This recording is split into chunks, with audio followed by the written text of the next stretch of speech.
afternoon, everybody. I'm Paolo Campanella, and one of the managers of WASD. And thank you very much for joining our RISE launch event. We are very happy because we got a lot of feedback. So I would like to thank all the people here in person, and obviously also all the people attending the event online.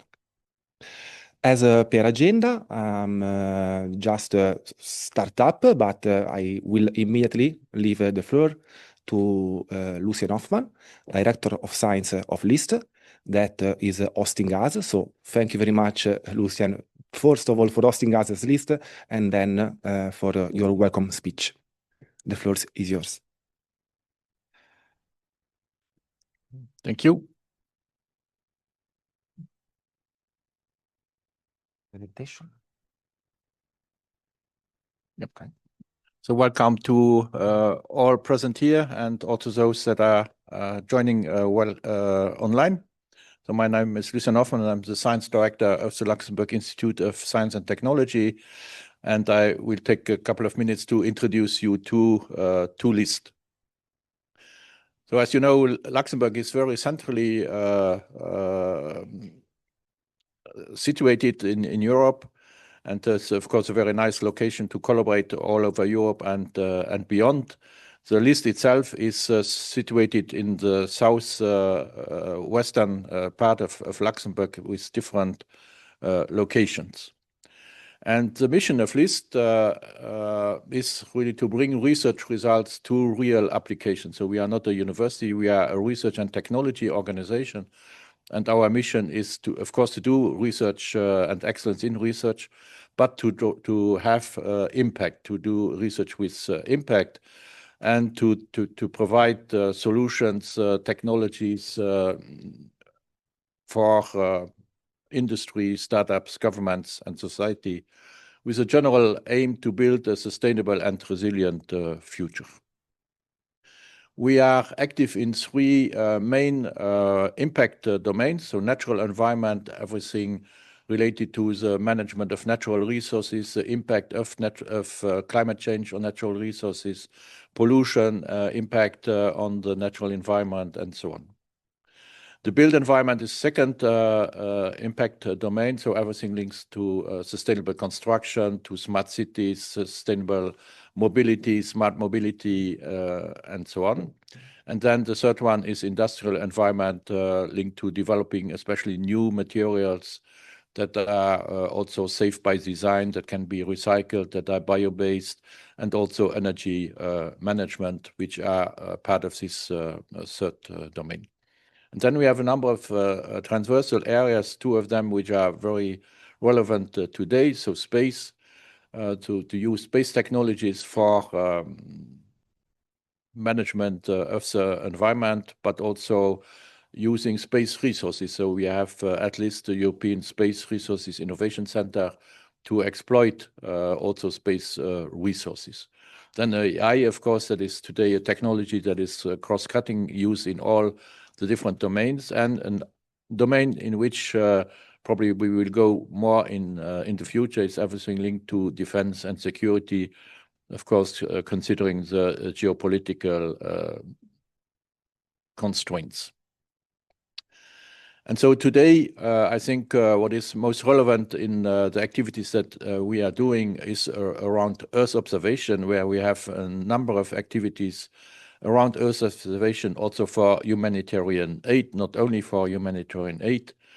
And so what we combine is different technologies, satellite Earth observation, but also drones and ground robots, IoT and satellite communication, artificial intelligence and data model integration, and combining these different technologies for different domains. So disaster risk reduction, sustainable agri-food systems, terrestrial ecosystem resilience, and civil security and defense. And you see, of course, that many of these domains can also be related to humanitarian aid, disaster management, of course, when you have earthquakes or floods in remote areas, agriculture, of course, linking impact to food security aspects, of course, direct link to humanitarian aid, and then, of course, civil security also. And all of these data are at the end also potentially integrated in digital twins, so to enable real-time decision by the different governmental bodies, for example. Well, for Earth observation and AI in particular, so we use a number of tools. We also rely on the Luxembourg Space Agency data center, where really all Sentinel data are archived, which is, of course, a very important treasure, let's say, to also look at historical trends and so on. And then these tools and data are used for different applications, so for natural disaster management, agriculture, forest management, urban areas, maritime, and defense. And in this domain, so of course, LIST, we are a research and technology organization. It's not our role to make business, so we are not providing services to the market. And to do this, we have a couple of years ago, together with an Italian partner, Fade Out, created WASDI, which is a spin-off of our center. And WASDI has developed now very nicely over the last years, in collaboration also with LIST, to bring to the market new technologies that are developed around Earth observation and artificial intelligence by our researchers, and then bring them on the platform, on the WASDI platform, for real applications, and providing the tool for ministries, governments, international organizations, or other companies. And so it's, of course, very proud today that one of these common collaborations led to the development of the RISE product that is the topic of today, which will be presented during the workshops today. And so I wish you a very nice discovery of this tool developed on the WASDI platform in collaboration with LIST. Thank you very much.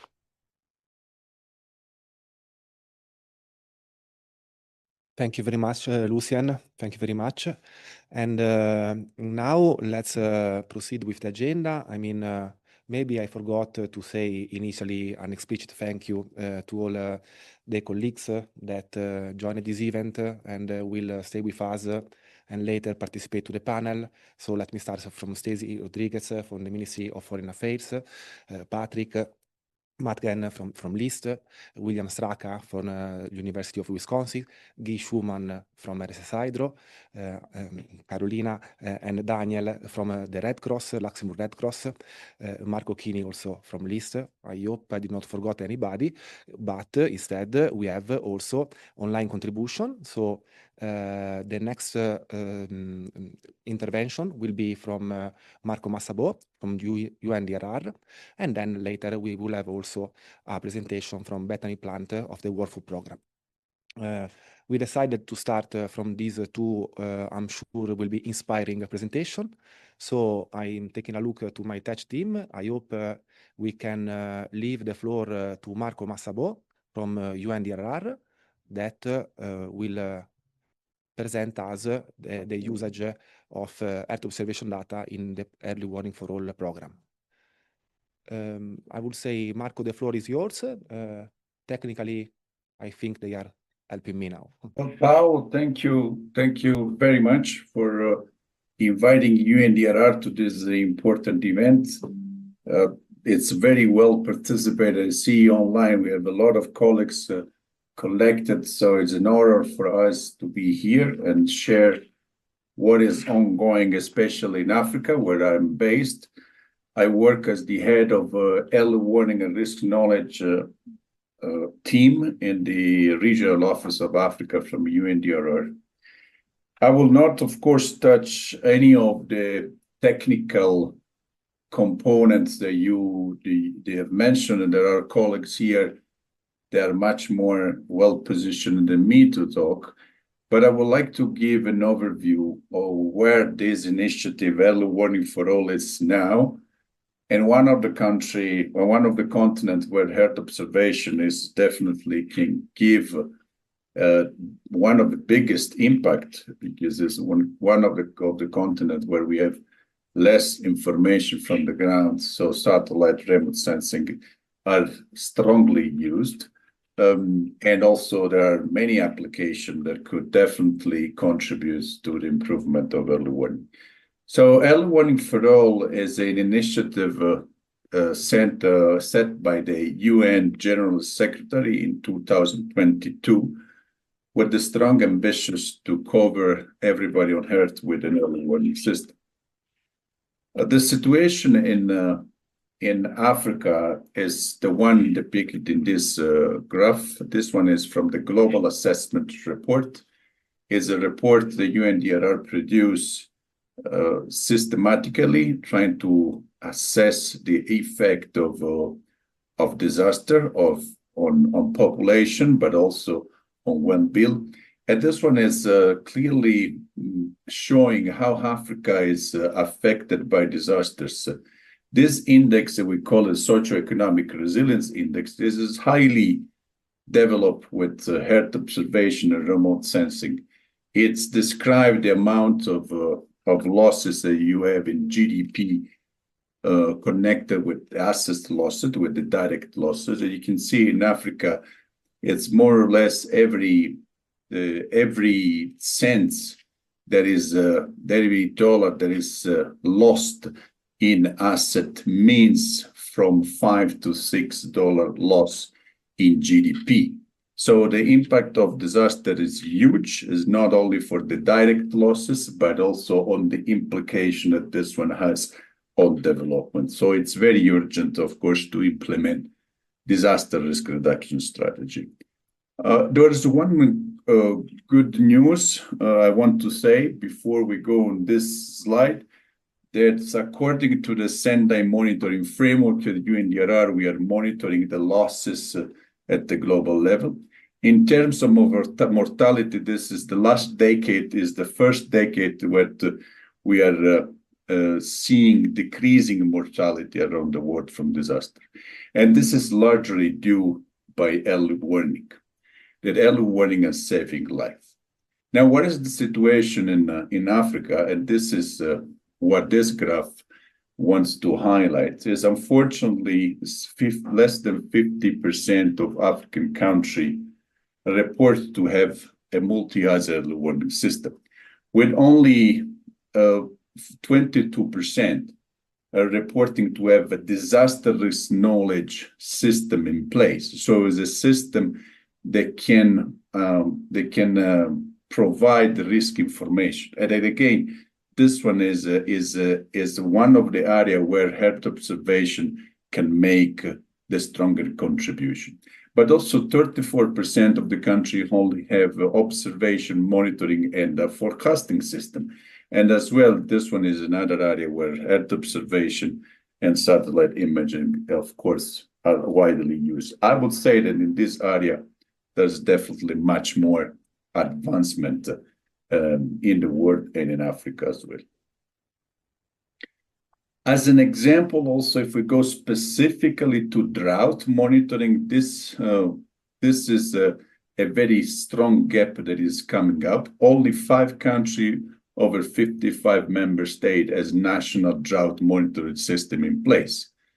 Many of them is, of course, based on EBS observation, and this is where EBS observation can come up. So I guess my message is very easily to be understood. So there is a lot of potential of filling this gap, especially in Africa. There are some good news as well in terms of a country engaging and committing to improve early warning. We have developed already 23 roadmap in the country, in Africa, that roadmap conduct an assessment of what are the main gaps at the country level and also try to fill those gaps.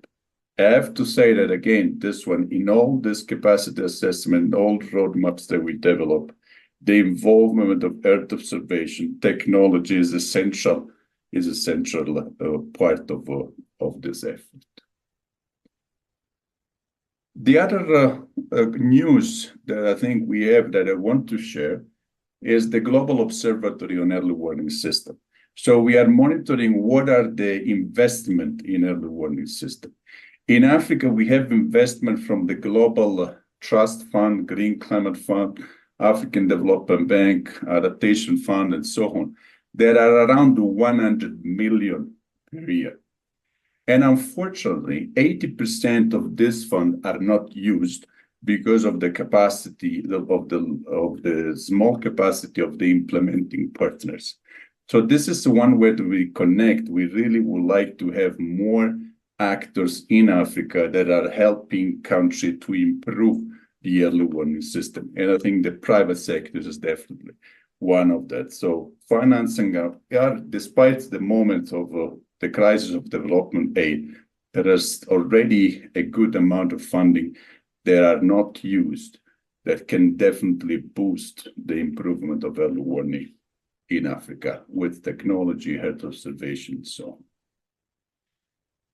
One of the activity that as UNDRR we have been working on from 2021 in connection with some of the partners that I guess are part of this webinar, Cima Foundation, the government of Italy, but also other the African Union, is a network of situation room.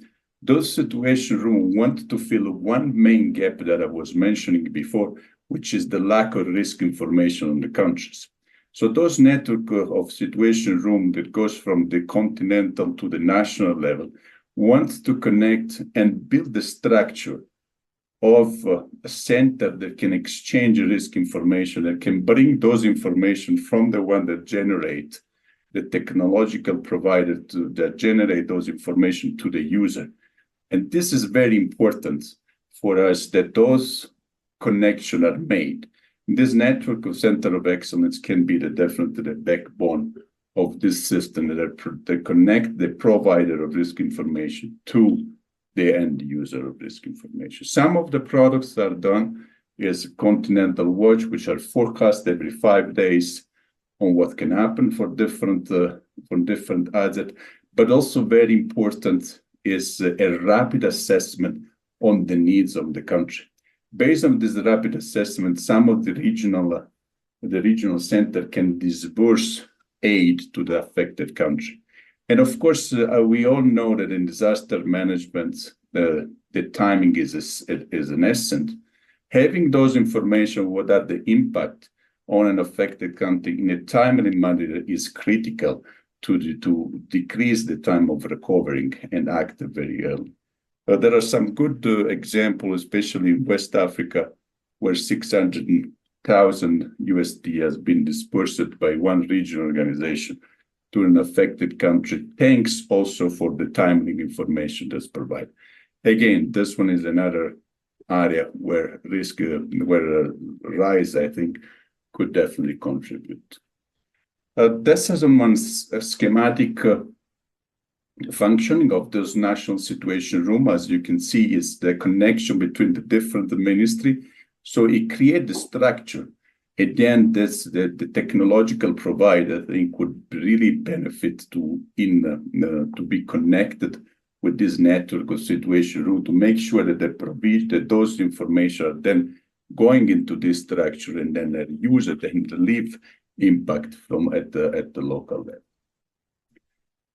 Other two key networks that I want to mention in this specific webinars and launch is the network of Center of Excellence for DRR, is a network of center of research center and technical institution in Africa, where Cima is part of that wants to provide capacity to the countries, a lot of that in terms of using or risk information, developing and generating risk information for early warning. This one is a 747 member in Africa, so resident organization that I think could be an asset as well for mainstreaming the use of Earth observation in Africa. A second network that I also want to mention is the private sector. And this one is definitely one of the sectors that is undiscovered and not discovered in Africa, or it is there, of course,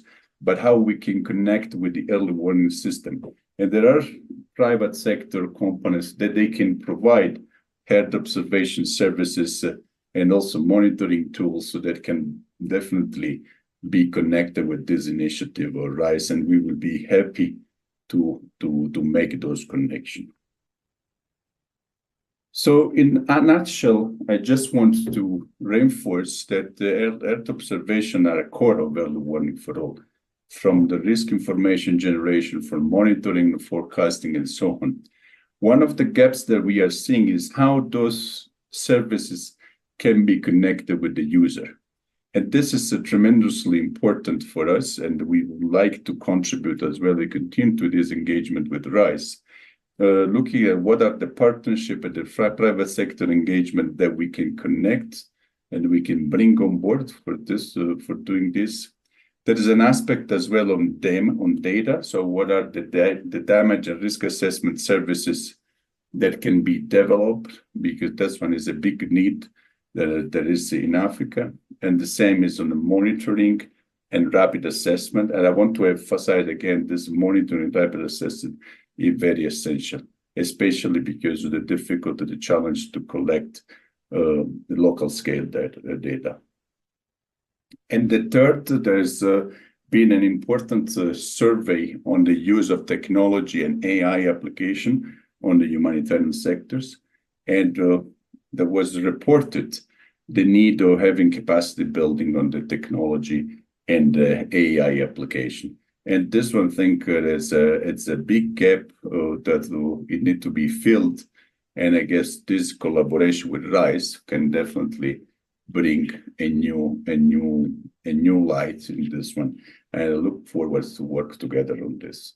And Paolo and colleagues, I want to thank. I'm available. I leave here also my email address and my contacts. I will be available to continue this engagement with this important initiative that can be very, very relevant within the African continent to accelerate the implementation of early warning for all in the continent.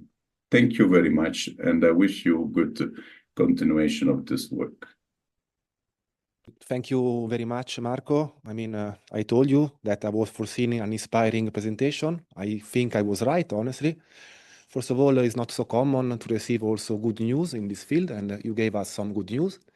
And then, I mean, I was trying to take notes, but I hope you will share the slides, because I was trying to copy the names of the research institution and the private company where we will for sure try to connect and collaborate, because as you will see after, RISE is an open platform. So we think that there is a space for collaboration. And this is also the spirit of this presentation, workshop, and launch of RISE. So thank you very much again, Marco. Now I would like to invite Bethany Plant from the WFP to take the floor. Ciao, Beth, nice to see you. Hi. And she will present the Humanitarian Innovation Accelerator, that for us is a very crucial initiative, because has been the opportunity to develop this platform. But I don't want to steal your time, dear Beth. The floor is yours. I look at my tech team to allow her to present and whatever. Thank you very much, Beth. Thank you. Yes, I'll just share my screen on some of the slides, hopefully. Sorry, I have too many tabs. Yes. Great. I hope you're all seeing my screen. So yes, thank you, Paolo. So my name is Bethany Plant. I'm an innovation consultant at the World Food Programme Innovation Accelerator, and I've had the privilege of being the innovation focal point for the WASDI team and RISE as they've gone through our Humanitarian Innovation Accelerator. I would have loved to be with you in person, but unfortunately, I'm currently in Mogadishu, so it was not possible. But really thankful that you're able to accommodate my presence online today. So yes, I wanted to give a bit of a background into the World Food Programme Innovation Accelerator, who we are, and also our connection with RISE. So just to start, who is the World Food Programme Innovation Accelerator? We are based in Munich, and our aim and mission is to source, support, and scale high-impact innovations that disrupt hunger and achieve the SDGs. So we're looking at innovations that not just help us to fulfill our mandate of zero hunger, but also looking at how we can support innovations that are going to help the entire humanitarian and international development world. And we've done quite a lot of impact through this model. So since 2015, when we started, we have had 59 innovation bootcamps and programs, of which the Humanitarian Innovation Accelerator program was one, which means 519 innovation teams were supported with hands-on technical assistance, 323 million of grant funding catalyzed for innovation teams. So in addition to funding that we actually give teams, this is funding that we've supported teams to get alongside. 24 the innovations that are scaled up through our Scale Up Enablement Program. One thing I always like to point out with this slide is that that doesn't mean this is the 24 innovations that have scaled. So many of our innovations go to scale. This is just one program for innovations that scale within the World Food Programme. So we can maybe, see that there's much more impact as we go on. And 90 countries have been reached with innovation support. So that is the Innovation Accelerator in general. I actually work for a specific team in the Innovation Accelerator, which is the SDGX team. Now, this team is our outward-facing team, and it looks at how we can support the UN system and also the wider humanitarian and development community with innovation to make us all kind of work more effectively and efficiently to achieve our goal. And we do this in 3 ways. So we have innovation journeys where we work with innovation projects really from the beginning. So we work with teams in the field and in country offices in different locations to work on problems that they are facing and to come up with ideas together for how to solve them innovatively. We have acceleration programs, which is where we source and support innovations. So we put out an open call for innovations that we see related to a problem that has been defined, and we look into helping them scale. This is what the acceleration program that RISE was a part of was doing. And I will go into a little bit more detail of what that specific program looked like in a minute. The other thing we do is ecosystem activation, so bringing together different partners working on innovative technologies in this space together to see how they can interact and actually collaborate to create change in the sector. So the Humanitarian Innovation Acceleration Program was supported by Austrian government and the Luxembourg, the ministry in Luxembourg as well. So the logo should have been on the bottom here. I'm not sure why this has been cut off, but sorry about that. It is a multi-donor program that is created to drive innovation addressing pressing global challenges facing humanitarian actors to improve the lives of communities affected by humanitarian emergencies. What we did was source high potential innovations, and we connected them to funding, knowledge, and networks necessary to test and scale their ideas. And this, the first cohort kicked off in 2023, and it's what RISE was part of. And we now actually just launched we just had the pitch event for the next cohort just a week ago. So this is what the program looked like. We had the launch in 2023, and we had 379 applications for innovations that are supporting humanitarian response. We then selected 16 of those to come to a bootcamp where we worked with them for 5 days to look into their business plans, into the innovation, into its feasibility, desirability, and how it could work. And then we had our pitch event. After this, we had 8 sprint projects which were kicked off, which were chosen from the 16. And RISE was one of these. And at this point, the innovation teams, they get linked with an innovation focal point, which is myself in this case. So I had the honor of being part of WASD's innovation team. And to implement a project. So when we say a sprint project, this is something that the team is working on that will take their innovation to the next level. So in the case of WASDI, actually, it was the development and testing of RISE that was their sprint project. So we worked with them over the past 2 years to look into how this could be tested in the best way, look at innovation approaches. And as I mentioned, the idea of an acceleration program is to link the team with knowledge, with funding. So this was a funded project. Also knowledge, so a lot of innovation workshops over the years, and also mentorship from different partners such as Google, and coaching support. And also networking events is the other outcome that we tried to create with acceleration workshops. So within the cohort of 8, I think WASDI actually created 2 partnerships. So this was a great thing for our community and networking, as well as being invited to the Science, Technology, and Innovation event in New York. So looking to share knowledge and expertise within the UN system. Finally, we just closed the RISE sprint, and I think it's a great outcome that actually we are getting the launched product as an outcome of this sprint project. So finally, I wanted to explain a little bit about what is next. So for our programs that when we end the sprint, they stop being part of our kind of innovation program, but we love to keep hold of them, especially great innovations like RISE. And I could go on a lot about actually what we tested during the sprint and RISE in general, but I will leave that to the rest of the session.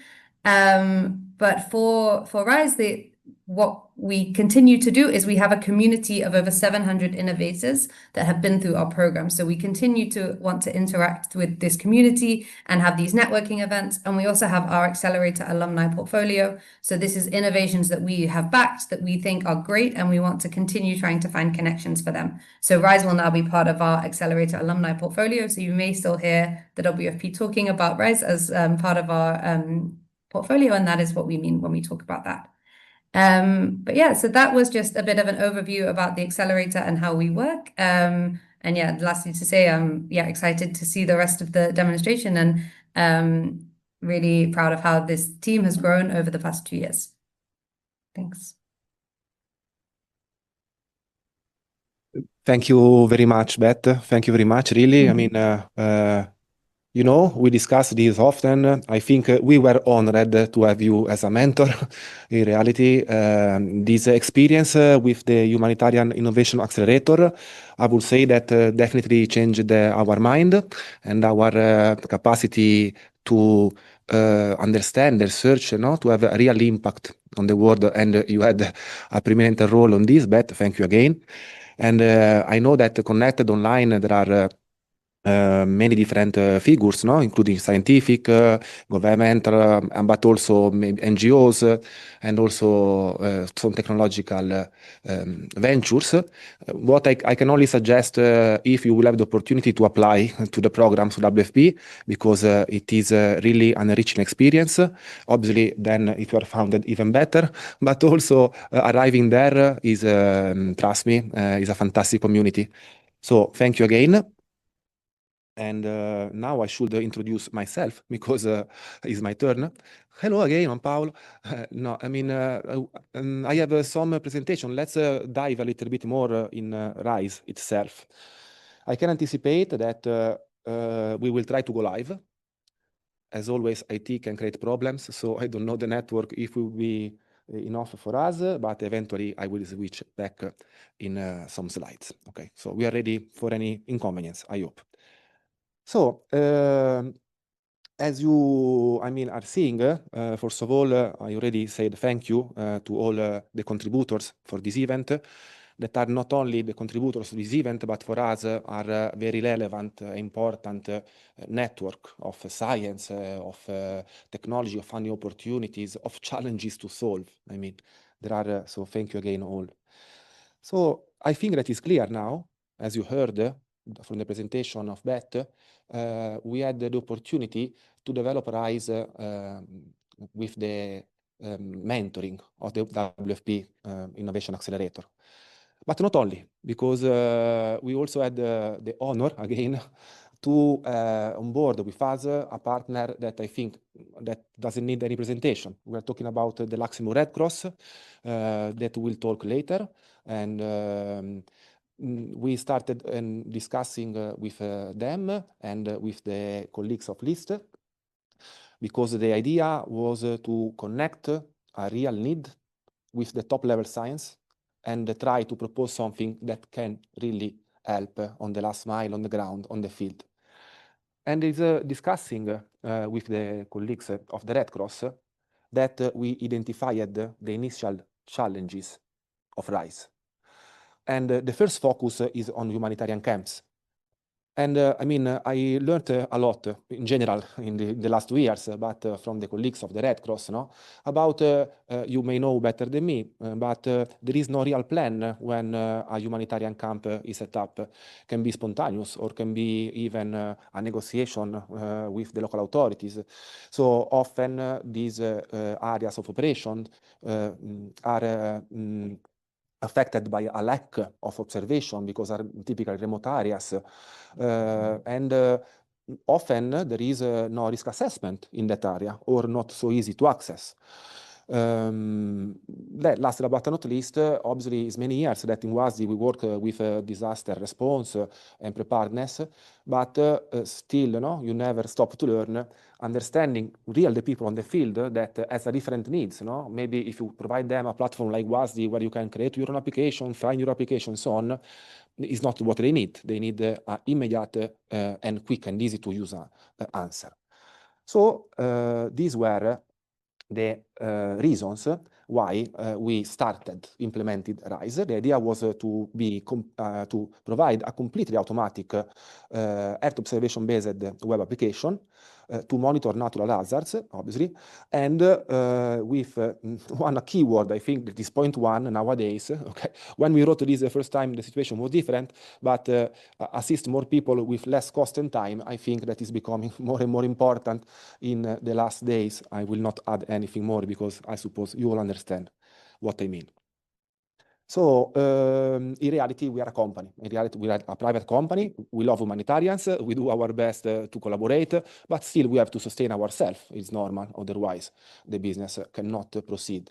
So that's why, starting from this big opportunity, we are thinking also, we are identifying different targets. So RISE will try to expand its own presence in the market because we think that the same services can be useful for municipalities or small regions, but why not big farmers, where they have a big area to monitor, environmental agencies, insurance companies, and also natural park reserve. Indeed, we had a contact with WWF. I would like to follow up with them because still are a very nice institution. What we are offering, these are the applications, but in reality we call it plugins. It's a little bit of an old word, but I am an old man, so it's okay for me, because we like this idea. I will come back on this later. The idea of RISE that you can activate or not different plugins. Nowadays, we are working on, these are all observations.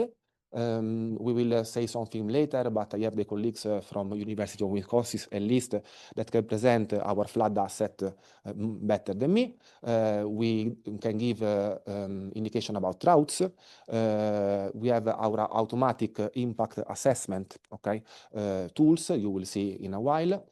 Shelter development monitoring and or in general buildings, so where we can follow the evolution of the buildings on the ground. This can also have different applications. And then we have some information about rain, temperature, air quality, and active fires. This is where we are today. I will say where we are yesterday, because in reality, we are working hard day by day to expand. And here, I mean, it is what is an aerial plan, okay? We have these applications almost ready in WASDI, and WASDI is the feeder of RISE. So we are going to expand, okay? Burned areas, landslides, water level, and models. Models are very important. I made a discussion with many people. We are, as WASDI, in other projects where we already experimented the integration between Earth observation and models, okay, for a better service and response. And after this very nice experience that we had mainly in projects with the European Space Agency, we think that we are almost ready, and we invite scientific and commercial colleagues to join us to integrate their models to offer even more services, let me say, in RISE. Still is very important, in my opinion, to cite the work that we're doing on anomalies and aggregations. Okay, you will see now, I hope, RISE live, and at the moment are all raster, but and again with different interactions with potential stakeholder, we identified these two tools, no? Because they are not a specific natural hazard, but are cross tool working on anomalies and aggregations will be added soon to the tool. Now we are going to jump in the live moment. A little bit of an introduction about the actors. I'm always an IT engineer, so I always start from the actors. And we identified with our analysis with Daniel and the support of Beth and Carolina, 3 different roles. Okay, the first one is the administrator of RISE, and he is the one you will see that has the mandated to register the organization and create the first account. When the organization is registered, the administrator can start inviting the colleagues. And we identified 2 roles. The headquarter operator, because if you have an NGO or an institution that works in different areas of operations, you may have from the headquarter a view of all, but there are also field operators instead that are working in a specific area and they need to concentrate on that. Okay, now in theory we have all this backup slide. Let's try to go live. That is what I prefer. I just you have to excuse myself because I will switch between test and official line because obviously we have something ready to show you. And in this moment I'm not seeing my browser here, because maybe we shared only the application and not the monitor. So I can try maybe to stop and reshare. Okay, we should share directly on the monitor, no? Yes. Share entire screen. Share. Okay, I think that now is coming. I see on my computer, I don't see it online yet, but I wait for feedback. Okay, look. Perfect. What a network. So this is the landing page of RISE. Okay. Why we start here? Because before I forget, I want to introduce that RISE is multi-language by default, by design, let me say. At the moment is available in English, Spanish, French, Arabic, and well, Italian, because I'm Italian, so it was easy to translate, but we are open to add more languages, obviously.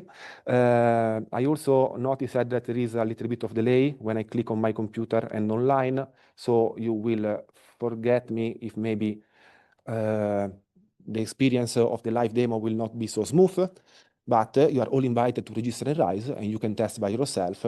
So we wait for you. So I already logged here. Okay, when you log, you arrive in what we call the dashboard of RISE. In the dashboard, we can see on the left what we call widgets. Luckily, in this moment, we have 2 areas with no events ongoing. Otherwise, you should see immediately an estimation of affected people. I will repeat this many times.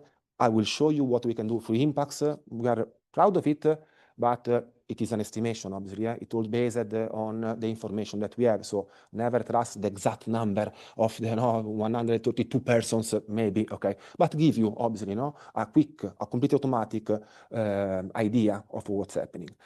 From here, you can, again, see all the areas. We have 3 kind of area, 2, 3. Let me explain.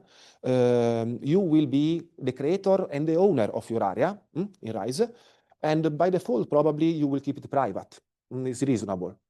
But why not? You can decide to open your area to the other users and make it public. So we, as WASD, since we want the people to test it, to see it, we took the liberty to have Luxembourg as a public area offered by WASD SARL itself, so everyone can connect. Now, in this moment, I'm seeing another area in Burkina Faso, if I'm not wrong, that in reality is private of our colleagues of the Red Cross, but has been shared with my personal user. And this is the third kind, no? So you can have public area, private area, or share this area with colleagues that you think that may be interested. Let's take a look to the settings. So if you click on the user, you will have this menu with, I would say, maybe because we did it, but I think that is a pretty simple backend at the end. So let's take a quick look here.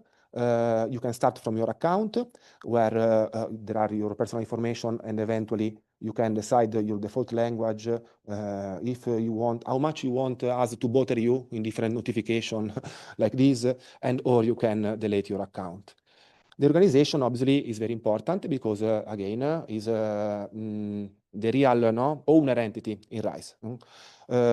Here you can change your details, but most important, you can invite the collaborators. Okay, so when you register the organization, I repeat, your colleagues doesn't have to go and register in RISE. You invite them, they will receive an email, have some time, a usual confirmation link, one-time password, and they are on the team. When you invite someone, remember to assign the role, okay? You can decide if you want another admin with you, if it is a networker, or a field operator. Okay. Then what is most important for me? No, I'm joking. Most important is what we will see later, but the subscriptions that obviously one day we will have to have, but don't worry because we are working on a very, let me say, aggressive and sustainable entry price. We are sure that when we will, it's not now the moment, but you will see that it's very, very accessible. Then finally, the area of operations. This is very important. This is the back end, okay, where you are configuring your own area of operations. So obviously you can from here check what you have. You can invite also from here collaborators, edit and so on. But what's most important instead is the button to create a new area. Here you can decide the name. You can decide if it is public or private. You can decide the plugin you want to activate. You draw your area and then wait. RISE will start. You have done your job. Usually the first maps will come in 1-2 hours, start arriving. We will introduce then this button, Support Archive. Remember this, we are going to talk about it in a while. So this is an overview of the backend. I will say that all here, I hope easy enough. Finally, we can come back to our dashboard, and I can introduce you to the experience in RISE. So you just have to click on your area, and RISE will open what we call the monitor. The monitor on the top will show you all the maps available in this moment. Okay, I know that many are expert, but maybe not all.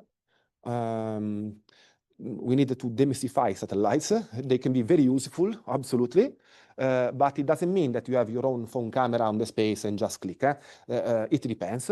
Some are high resolution, some are lower resolution, some pass every day, some pass twice per day, some every 10 days. So here in RISE, we are trying to simplify all these things. And as soon as you click, you will see, I suppose you can understand immediately, which are the map today in this moment available and which are not. So I don't have in this moment any urban flood or flood composite, and there is a clear reason why. But instead I have others. As soon as you click on one button, the map is shown. Okay, this is an high resolution flood. Indeed, it is hazard from SAR data. It's very important that you look on the left, what we call the layer list, because in our layer list is written, there are many important information. What I just told you, you don't satellite doesn't pass when you want, no?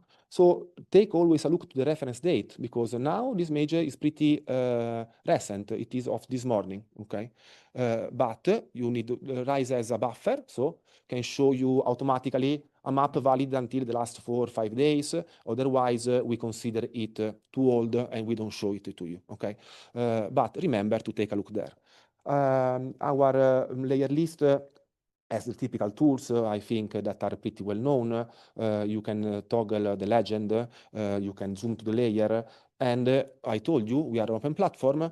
You want your layer, you need to process this in QGIS, you need whatever. Don't worry, just click here. Now I'm challenging my network, and okay, the map is downloaded, okay? It works pretty well. And then the properties is a little bit of advanced, but from here you can have some information about the resolution, when the map has been done really. We can request a forcer update eventually, and you have this kind of things. I mean, we are lucky enough, 24-hour rain from IMERG, a little bit of rain in Luxembourg is always so, it's a good test you can take. You can play with the temperature, in this case, come from Sentinel-3, and we can offer minimum, maximum, and average temperature. We have the buildings, and here I must talk about the City Watch. That is another asset that has been developed by LIST and is very important because it can improve the quality of the building detection. And with this tool, we can monitor, every, it depends, by configuration, can be 3 or 6 months, because usually faster makes no sense, but you can see the evolution. So to talk about this evolution, I switch in another workspace. I have it already open to be sure, okay? This is our test line where you will not access, but where we still have some area, and the area where we worked with the colleagues of the Red Cross. I will not go in the detail of the validation exercise because I know that will be presented later, but I want, again, to come back in the monitor. But what we have seen until now was live, really near real time in Luxembourg.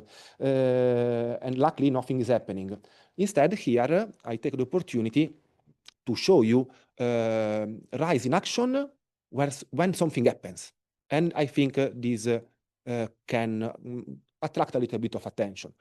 So first of all, on the bottom of the screen, you see what we call our time bar, okay?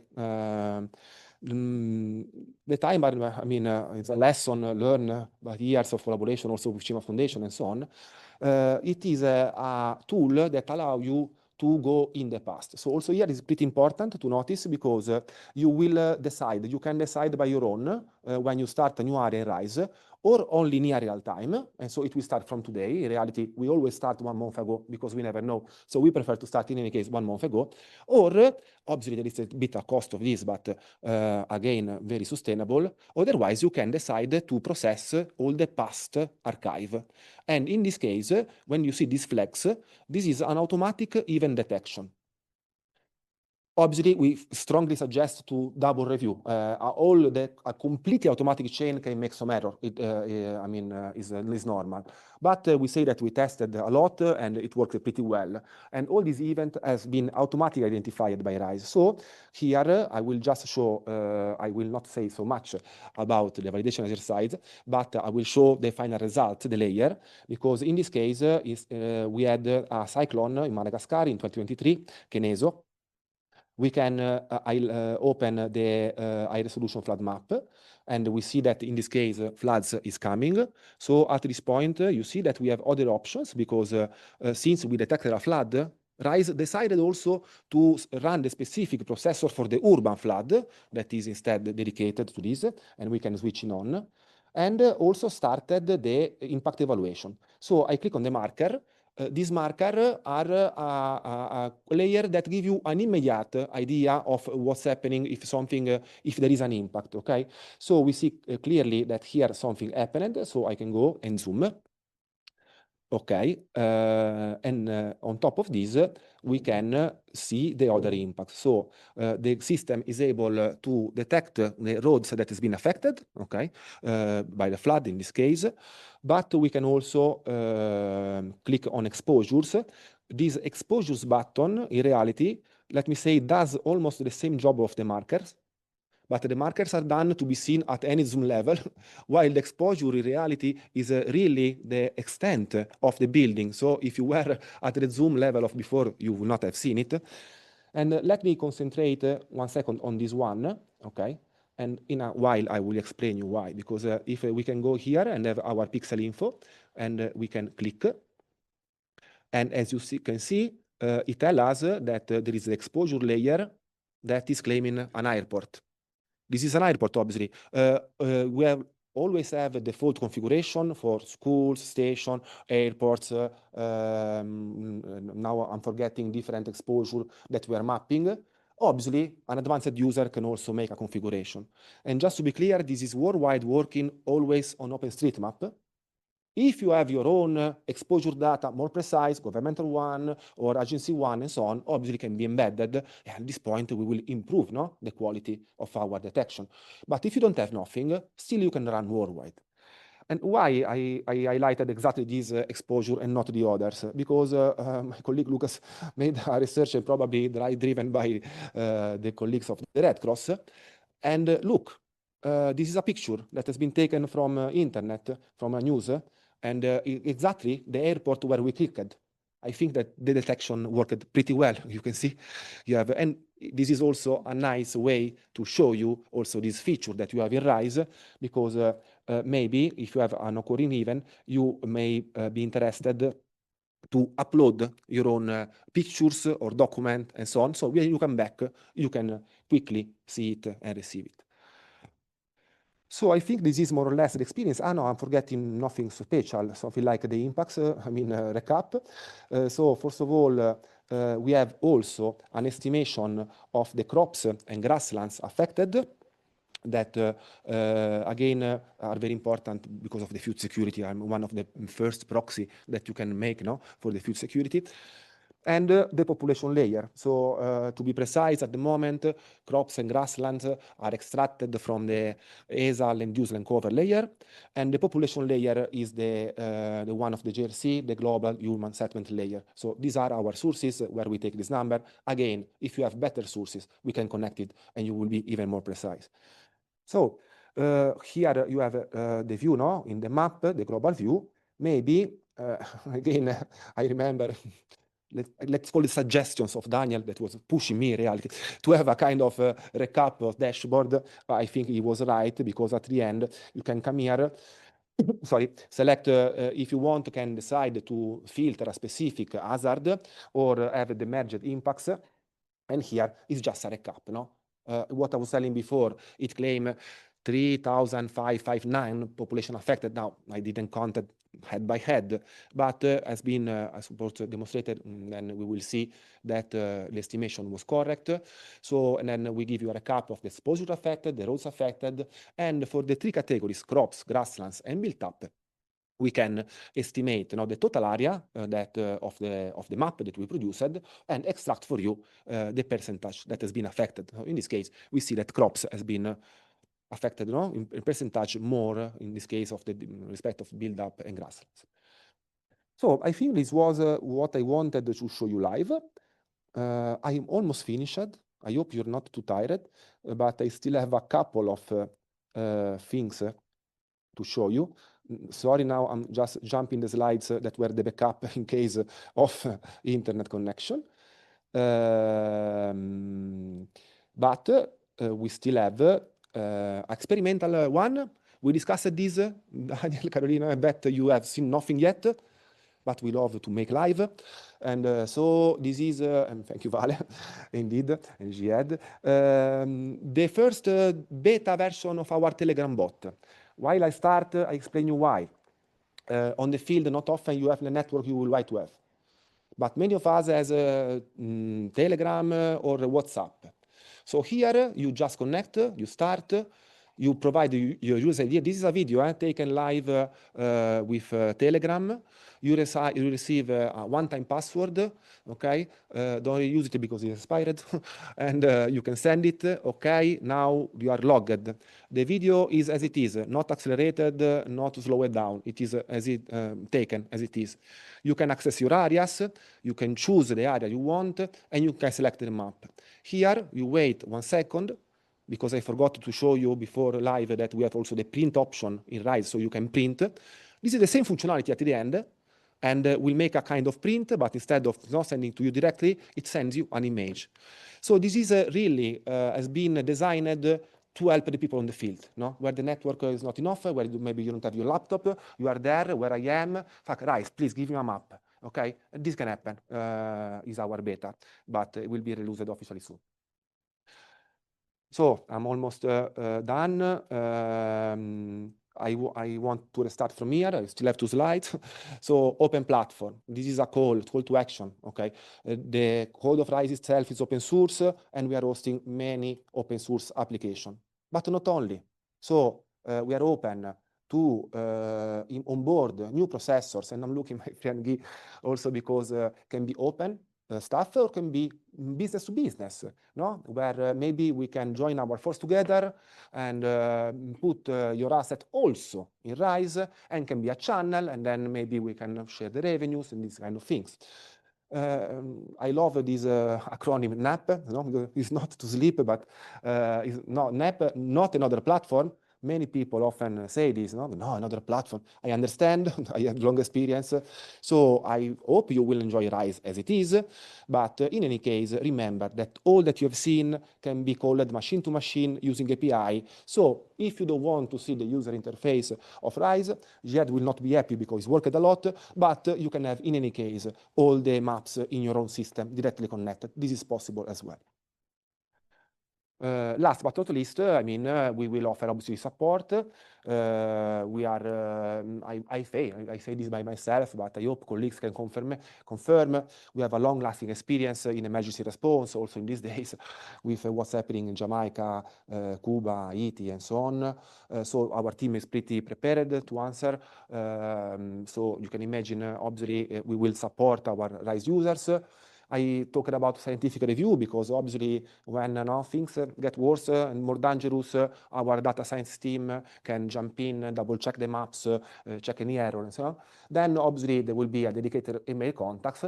And last but not least, we have this, I would say, nice Discord community in RISE, already active. We usually answer in between 4 hours during working days. And we are not the only responder because there is maybe not so big yet, but there is a community. Sometimes you see people chatting and I don't know what they're chatting about. That's nice. It means it works. So, I mean, if you will decide to test it, we will not leave you alone. That's it. Thank you very much all for your attention. So, as Paolo briefed, the Luxembourg Red Cross partnered with WASI last year to understand how this new type of technology could actually have an impact in humanitarian operations. And together we created a validation exercise that we handled in Madagascar to best understand how we could fine-tune it to best match the actual needs of the field teams in the ground, and to better understand the advantages and the challenges it also posed when compared to standard methods that we are already using for needs assessment in times of crisis, and also the monitoring that follows. For those that are not so acquainted with the humanitarian sector, I will just quickly paint the picture of how we are still, for the most part, doing needs assessment and crisis monitoring in the majority of the countries and crises worldwide.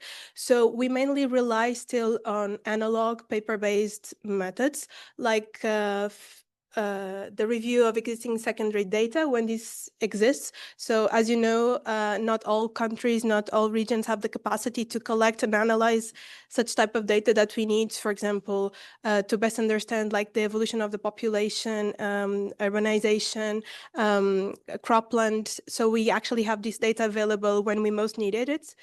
Then we also do a lot of other methods that force us to go to the field, which is not always possible, like the field visits to actually observe the damage and to collect visually that type of data. We do key informant interviews, so we talk directly with the affected population or to selected individuals that represent the local communities, governments, or other humanitarian actors that could share also key information, and we do surveys at different stages of the crisis. These are heavily costly and not always super efficient, in the sense that, as you may know, we face several challenges in the context where we work. Often we don't have access, so field visits are not possible for security reasons, or also because the extreme weather event is still running. So we might be putting our teams in danger. We also don't have the capacity to act fast enough, especially for rapid assessments. So immediately in the 48 hours after the event, so we can actually launch a first response. And the security issue I already explained. These methods are also very costly and imply transportation, a lot of HR resources, and they are not very accurate, in the sense that it's almost impossible to cover such large areas with the small teams that we have, with the cuts in the sector. And we end up doing a lot of assumptions and extrapolations that not always match reality. So the Luxembourg Red Cross and the international department partners and collaborates with 10 national Red Cross societies worldwide. And we thought that for this simulation, it would be interesting to do it in Madagascar, which is a country that not only faces very different sorts of natural disasters, but also experience them in a cyclical way. So we could both assess the advantage of using RISE for the assessment, but also for the monitoring of the crisis that followed. Madagascar, as you know, also allowed us to better understand how, in a context where the access to the field was limited, such type of technology could cover that gap.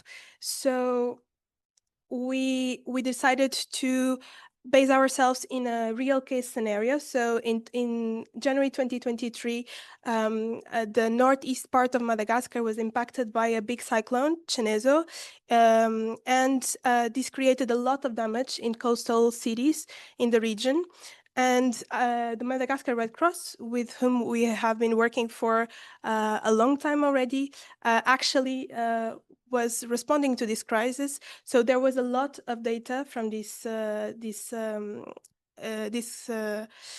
event that we could use to set a brief, also a crisis scenario that would allow us to revisit and ask two different teams from the colleagues in the field to assess actually the needs using from one side the standard methods, from other RISE. So these two teams, one was local colleagues using standard methods as usual. So we decided they were going to use, we gave them very little input. So they used the typical spreadsheets that they use in the local language to go to the field and actually ask people questions to understand the damage, the impact that it had at the household level. And then we set another team only using RISE, working from the office in Marwan Setra, the city where we actually did the test, to better understand the potentialities, but also the limitations of the technology. We actually came to the conclusion that in the future is probable that this will work in an hybrid way, depending on the case by case, depending on the context where we are working. So the methods will be complementary, but for the sake of better understanding the strengths and also the weaknesses of the tool, we set the simulation this way. For that, there was a lot of preliminary work. So before we conducted this simulation in June, we actually had a couple of training sessions, both with colleagues at headquarters level here in Luxembourg that are mainly responsible for country coordination and this more top-down kind of monitoring, and also with the field colleagues from the Madagascar Red Cross. We started from what is Earth observation, how can this be useful to the humanitarian sector, to how can we actually use the tool for those that were going to be directly involved in the test. And then we also co-developed a methodology that allowed for the comparison of the results. So we drafted instructions for both teams. So they actually had the same brief, a small text explaining or remembering them, because sadly the majority of them still remembered vividly the cyclone, the context, and explaining to them the methods that they had available and which type of indicators were we tracking, so they could provide us with the information by the end of the exercise. We tracked impact in cropland, impact in critical infrastructure, impact on houses, so shelters. We also did flood extent, flood depth, a lot of metrics linked to the flooding that followed the cyclone. And the results were as following. So team one was composed of 12 members, because by default they understood that without RISE they would need more people, because they are pretty aware of how many volunteers they need to do such type of assessments in a real case scenario. And they had a coordinator, so they were in total 13. They used all the secondary data they had available in the Madagascar context. They also did field visits and a couple of interviews with local stakeholders. They took in total a full day, so 6 hours exclusively for data collection, but 1 hour in the beginning for coordination, and 1 hour in the end just for compilation of the data to create the usual reports that the humanitarians do in such events. And then we actually calculated the costs. So besides HR, all the people involved in the test had to be paid. There was also transportation to the areas being assessed, and the security costs. While team two worked from the office, and there were only two. With one coordinator, they exclusively used RISE. They were able to complete the exercise in only 3 hours. They had a small briefing, and we also made sure that all the technology was working in the beginning. So exclusively for data collection, they took 1 hour and 40 minutes, and then a couple of minutes in the end just to compile all the data in a folder, and passes all the information through a pen drive.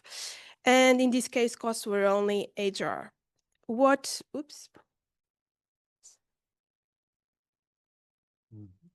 Now that I was going to jump into the conclusions. Maybe it is this. May I? I think it's okay. Oh, let's see. Okay. Yes. So what were our main takeaways? There was clearly a reduction when it comes to the HR necessary. Actually, the team using RISE was capable to cover an area that was larger than the teams that were using the standard methods. Cost-wise, it was obviously also lower because it was only HR, while the other team also had to add security and transportation. We made an extrapolation. Obviously, this is just the first test. More tests need to be conducted to come up with more clear numbers, but we are talking about 85 to 90% savings, both when it comes to cost and time. And another thing that was also highlighted was the capacity to do ongoing monitoring. So generally what happens is that nowadays we launch one first assessment, and when we need to have more information after a couple of days, we need to launch another assessment. There's no continuity in such type of monitoring. So the fact that RISE allowed for that was very welcomed. There's obviously an increase in accuracy. we could not actually ensure that the data that they collected was correct, but we can tell that, for example, the team that was only using standard methods could not provide us information linked to floods extent, so they just didn't answer. So by default, we know that we are having access to much more information that could inform evidence-based response from humanitarians. And to end, and a topic that is also quite important, it also allowed us to reduce the risk of humanitarians, because we are not sending them to risky situations in case of natural disaster when they don't compile with a conflict. So this was also very positively welcomed. And that's it. I'm happy to talk more about strengths and weaknesses later, but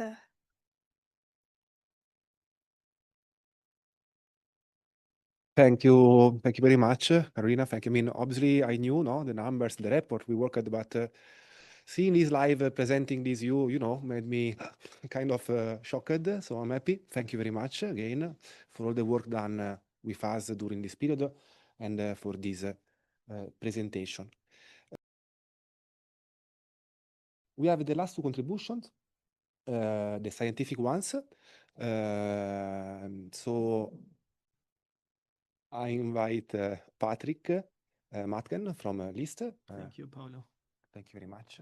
So good afternoon. It's really a big pleasure to be here and to present the research organization's perspective in this project. So we were very glad to have had the opportunity to collaborate with WASDI, but also with the Red Cross on this nice project RISE. Of course, we have been working with WASDI already before, so it's not just the RISE that was the kickoff of this collaboration. So together with my colleague Marco Chini, who is also here in the room, we put together some slides to share our experience with how we move our what you call science-based retrieval algorithms towards operations, and how we benefit from a collaboration with a company like WASDI to turn our algorithms into actionable tools that benefit people on the ground. So, and I would say it's very rewarding to see also or to hear a testimonial like the one we just heard from Red Cross, and I think I speak on behalf of the many members of our team, that we see not only the results of our research in a nice scientific publication, but also to see pictures from people in Madagascar using some of the results generated by tools that we have developed over many years here at LIST. So that's really a very nice thing to see. So as Lucien Hoffmann introduced before, so we are part of the LIST, so a research and technology organization, which means that for us, one of the main challenges and one of the main objectives is that we have to do our part to close the gap between what's possible scientifically and what's needed operationally. And this involves many different challenges. The scientific challenge that we are used to tackle is that we develop scientific algorithms to retrieve key environmental variables from satellite data. But it's one thing to test these algorithms on a limited data set. It's another thing, and that's, we will see it later in the presentation, to upscale this and to run these algorithms in an operational context at very large scale. But this is the challenge that we are able to do by ourselves, let's say, and with colleagues from the scientific community worldwide, where the collaboration with WASDI becomes really of high importance, is to handle also the technical challenge. Because when we talk about Earth observation data, we are in a lucky situation that we have really a massive amount of satellite data available, and to run our algorithms on this data in an efficient way, we need experts like the people from WASDI to help us to run our algorithms on platforms in an efficient way, especially in a context of RISE, where you need to get the data or the results of your processes very rapidly, because the information loses much of its value very quickly in such a context. So you simply cannot afford to wait a long time before you get the data, before you have the results of your process. And then I would say, as a third challenge, the operational challenge, we need to somehow translate the results of our algorithms into some simple actionable services for humanitarian users like the Red Cross. And there the collaboration is important with WASDI, but also with the stakeholders or the end users that help us to to do our research in a way that we output the data that really makes a difference on the ground. So in our group, the result of our research are often what we call algorithms that can be applied to satellite imagery to retrieve a large variety of what we call key environmental variables. You see here listed some of those, and those that are underlined are the ones that are directly used in the RISE application that we saw before. So we have algorithms to generate flood extent maps. We have the CityWatch algorithm that can be used to monitor the urban footprint and to have up-to-date building maps in any region in the world. And also the what is here on the bottom of the list, drought indices. So we also translate information we have, for example, on evapotranspiration rate, soil moisture into drought indices. So I would like to take the example of hazard to show you how we move from science to operations, because this has been an exercise that we have done now with the help of WASDI for at least 10 years now. So looking back at where we were 10 years ago, it was about creating a sample of data.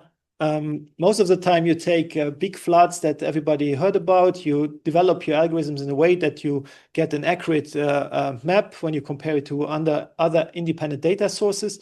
But it's still a very limited data set that you test your algorithms on.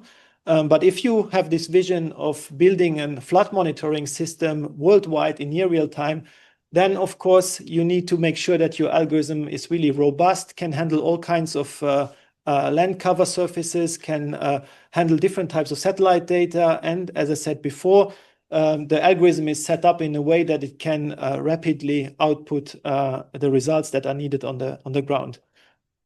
So just briefly, without going into any details here, to explain a bit the problem that as scientists we were facing when we started working on this topic, is that normally a satellite image, radar image in this case, looks like that. So it's very shocking often for end users when they see this kind of images, because they don't understand much what's here what's here to be seen. Put it very simply, we would like to differentiate the flooded from the non-flooded areas, so water from no water. What you see here in dark, these are often the flooded areas, because that's where the radar sensors that are in space, they don't capture any reflections or backscatter, as we call it. So these are the low backscatter areas that can be often associated with flooding on the ground, but not always. And that's the problem we are facing. So how we can translate this raw image into a flood map, so water, no water, that can be used for the kind of applications like RISE that we saw before. Then also to describe very briefly the technical challenge that I explained before briefly. So again, we are in Europe, especially in a very lucky situation that we have now the Copernicus missions, and in particular we have two satellites, radar satellites, the Sentinel-1A and C. It's not B anymore because B failed, but we have now C that took over. So that provide measurements every 2 to 4 days at the 5 to 20 meter spatial resolution. And when you add this up, it means that you have like 2.5 petabytes of data per year. And especially over Europe, of course, the data amount is enormous. And to handle this in a systematic way is an important technical challenge. So the solution we have developed at least means that we are rapidly processing these kind of raw images that you saw before. So we have a patented technology that is called Hazard that consists in cutting a radar image into different sub-images and to rapidly find those sub-areas where we can easily distinguish the water from the no water. And these sub-areas, they help us then to parameterize our algorithms that are then applied on the whole image to produce the binary maps. So to put it even more simply, so this is how it works. So you get two images. This is a big flood that occurred. Now I forgot where it was, probably Myanmar. So we have a flood that lasted for many, many weeks, and the situation on the ground changed all the time. So we always use pairs of images, one, the previous one and the current one. And from this, we analyze the image. What are the areas of the image where we observe changes? So you have areas where the backscatter that is recorded by the sensors increases or where it decreases. So this is a nice example because you see both effects. So some areas where the backscatter increased and some areas where it decreased. And this helps us to find, to create maps like those that are the intermediate products. We see the areas where water appeared on the ground since the last image acquisitions and other areas where the water seems to have disappeared. And with this, we continuously update our water extent map in the way you see here. So this is the final product, a wet, dry image or flooded, non-flooded image that we can give to the end users. So that's from a scientific point of view, or from the algorithmic point of view, the solution we developed. But then there came the technical challenge. And with this, we work closely with WASDI for many years now. So they gave us the rapid access to the satellite imagery and also the computational resources to apply our algorithms to all the images that are acquired worldwide on a daily basis to produce these kind of maps that you saw on the previous slide in a systematic way on a daily basis. So when we started working, our first prototype, and I think it was the first of its kind, was developed for 3 countries in Southeast Asia. So it was Myanmar, Laos, and Cambodia. So for the first time, we ran our algorithm on the WASDI platform in a systematic way, so without any manual influence, and looked at the maps on a daily basis to see what is the current flood situation. And here the context was that the World Bank was interested in supporting the disaster risk financing industry in that area, or to build it up. And they wanted to have these daily flood maps and the impacts of the floods to support the disaster risk financing industry in the area. So this was a very nice example where we could, for the first time, see live how we are able now to monitor water bodies in a fully automatic way at large scale. And also, as I said before, very rewarding was that we found the first end users, and especially from the humanitarian sectors, that got interested in the product, and they made their own products out of the products that we generated via WASDI. And you see here 2 examples of the World Food Program. So we were very interested when we saw their products, where they told us, actually, we tap into your data records to build our own maps. And in this case, they transform or translate our flood maps into areas of affected population, areas of affected crops, very similar to what is now done in rice in an automatic way. So we have other users like the World Food Program also started already several years ago working on this topic at in Africa in this case. And this slide normally is the slide you don't want to show, but since Paolo, you asked me to give a testimonial from a research point of view, I wanted to share you some of the screenshots that we shared in our chat group at the very beginning of our collaboration. So we were very proud at that time of our algorithm, and we had tested it in many areas in the world. But then when you started running it systematically, we started getting in the beginning maps like those here. So one is in Iran, where suddenly a big part of Iran was flooded, especially high in the mountains. So very unlikely that this is a real flood. And we were very surprised to see it. And then realized that it was the snow that fell overnight that had some effect on the backscatter, and our algorithm, being in that case quite stupid, thought that must be water, and we produced a map like this. But actually the message I want to give here is that the working with WASDI helped us really a lot to improve our algorithms and to avoid this kind of situations before we went live and before we shared any results of our algorithms with end users. And this keeps being the case because nowadays still when we run our algorithms for major events around the world, we still see very often surprising things that are very interesting from a research perspective also to understand first why we get this kind of over or under detections and how we can improve our methods to remove this or reduce the risk of such failures. So coming to the end of my presentation, I have focused now on the example of the floods that we are monitoring with our algorithm Hazard implemented now on WASDI, but actually it goes much beyond that. So it's we have several algorithms like those that I showed you before So every time we move them to WASD and we can apply our algorithms in at much larger scale as we could ever have imagined it before, we improve our methods. We find areas where the system, as we had envisaged it doesn't work yet, and where we have to do more efforts to work on it. So we have now the possibility with WASD together to work on different products, on different applications like those that you see here on the slide. And I think I've put just one last slide here to show another product that is now part of RISE, that is also a water stress monitoring tool that we have developed in a very similar way as Hazard over many years. That was also presented in the scientific literature already many years ago, but had so far only been tested on in some areas of the world. And with the collaboration of with WASD, we were for the first time able to generate these kind of maps at very large scale and to derive products that are useful, hopefully, for Red Cross and other actors in the humanitarian sector, and that inform us about water stress and anomalies and how this impacts also crops and what is the risk of crop failures in some areas of the world.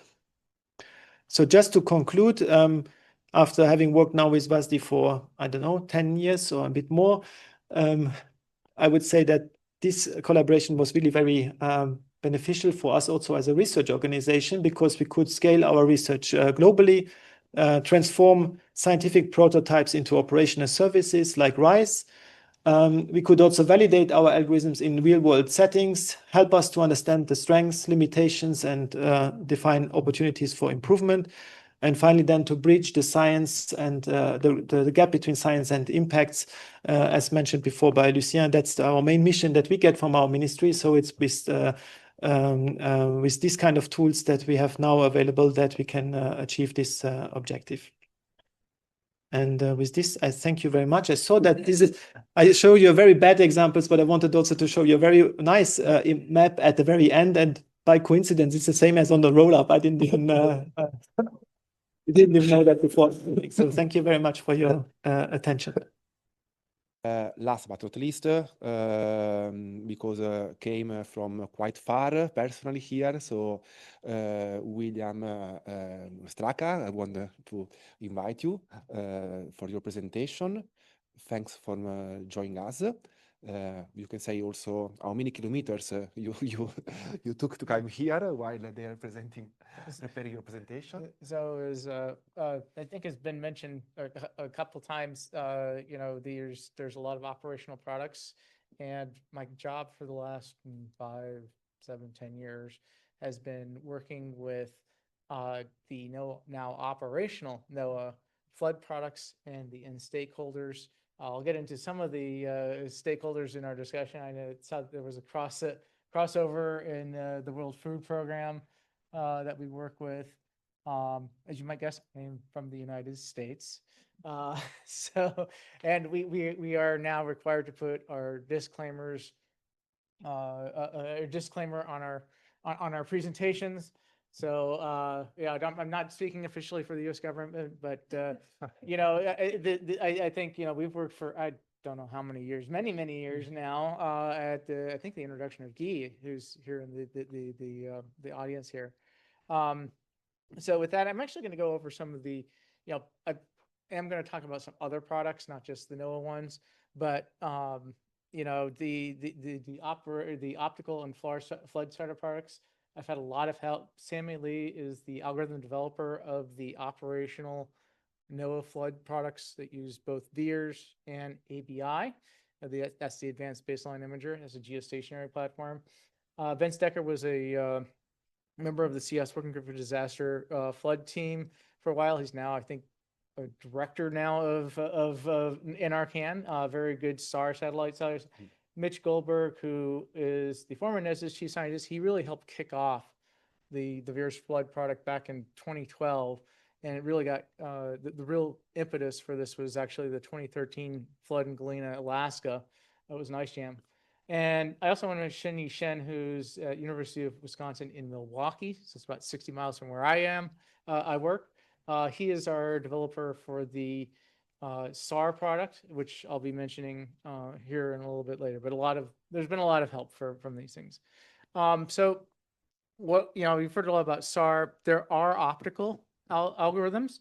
We use a lot of information, whether it's from from the visible, near infrared, and shortwave channels. And then you have a series of tests that go through. And for cloud detection, you need to take, if you're looking at optical, you're having cloud.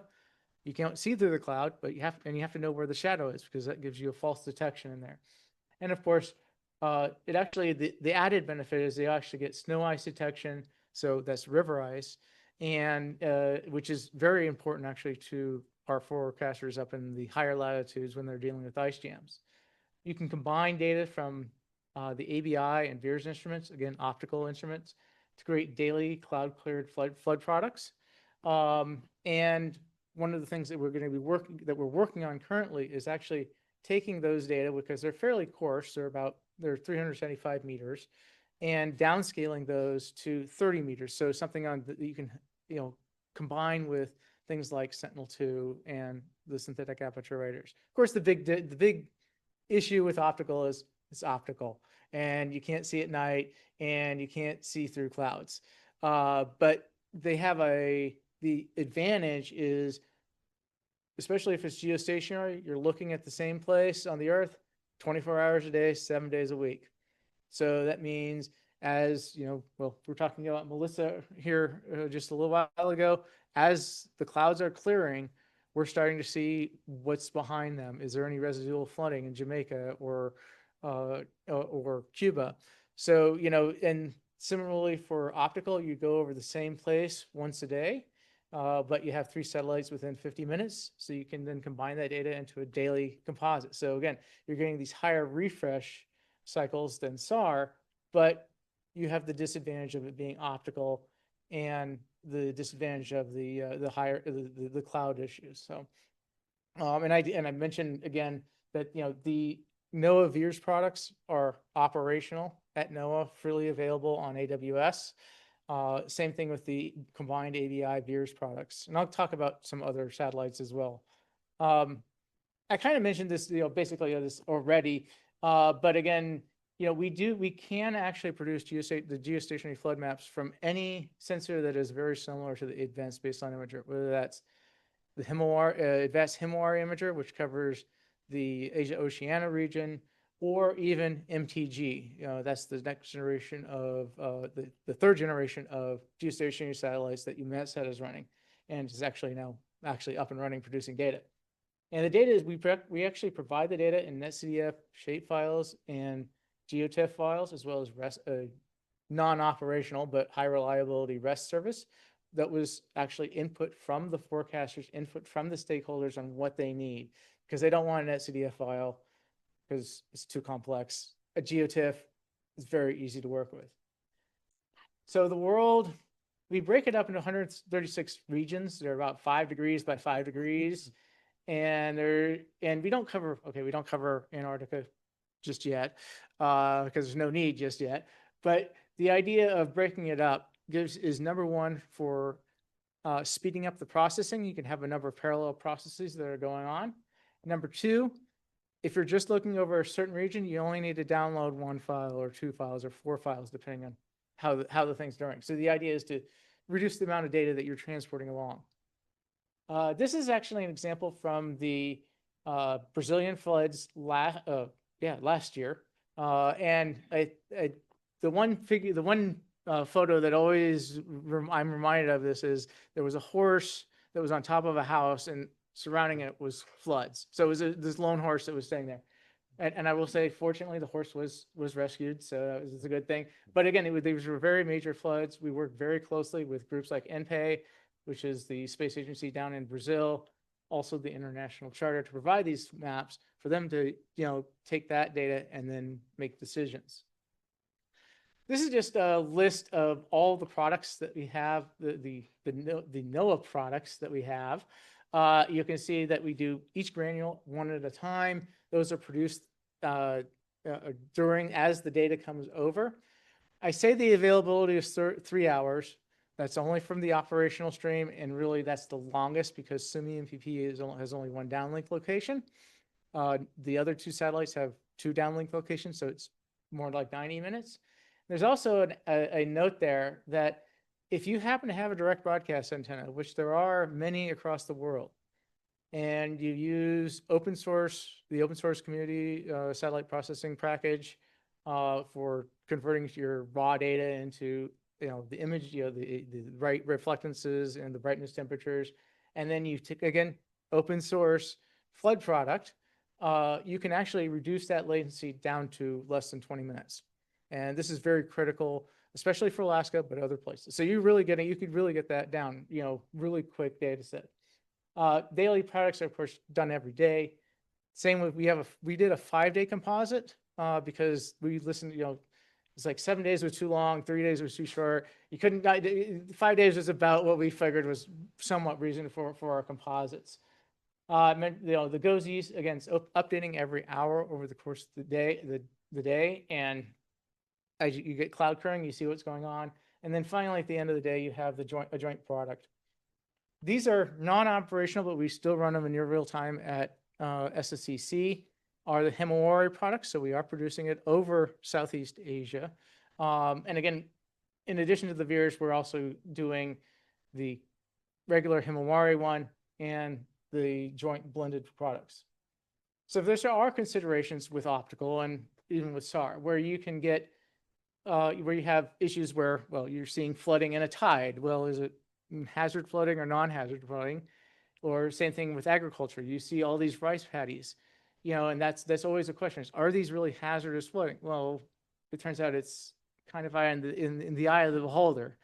For example, if you're a rice paddy person, have a rice paddy, and your water is too deep for too long, now you have a problem because you can't produce the rice.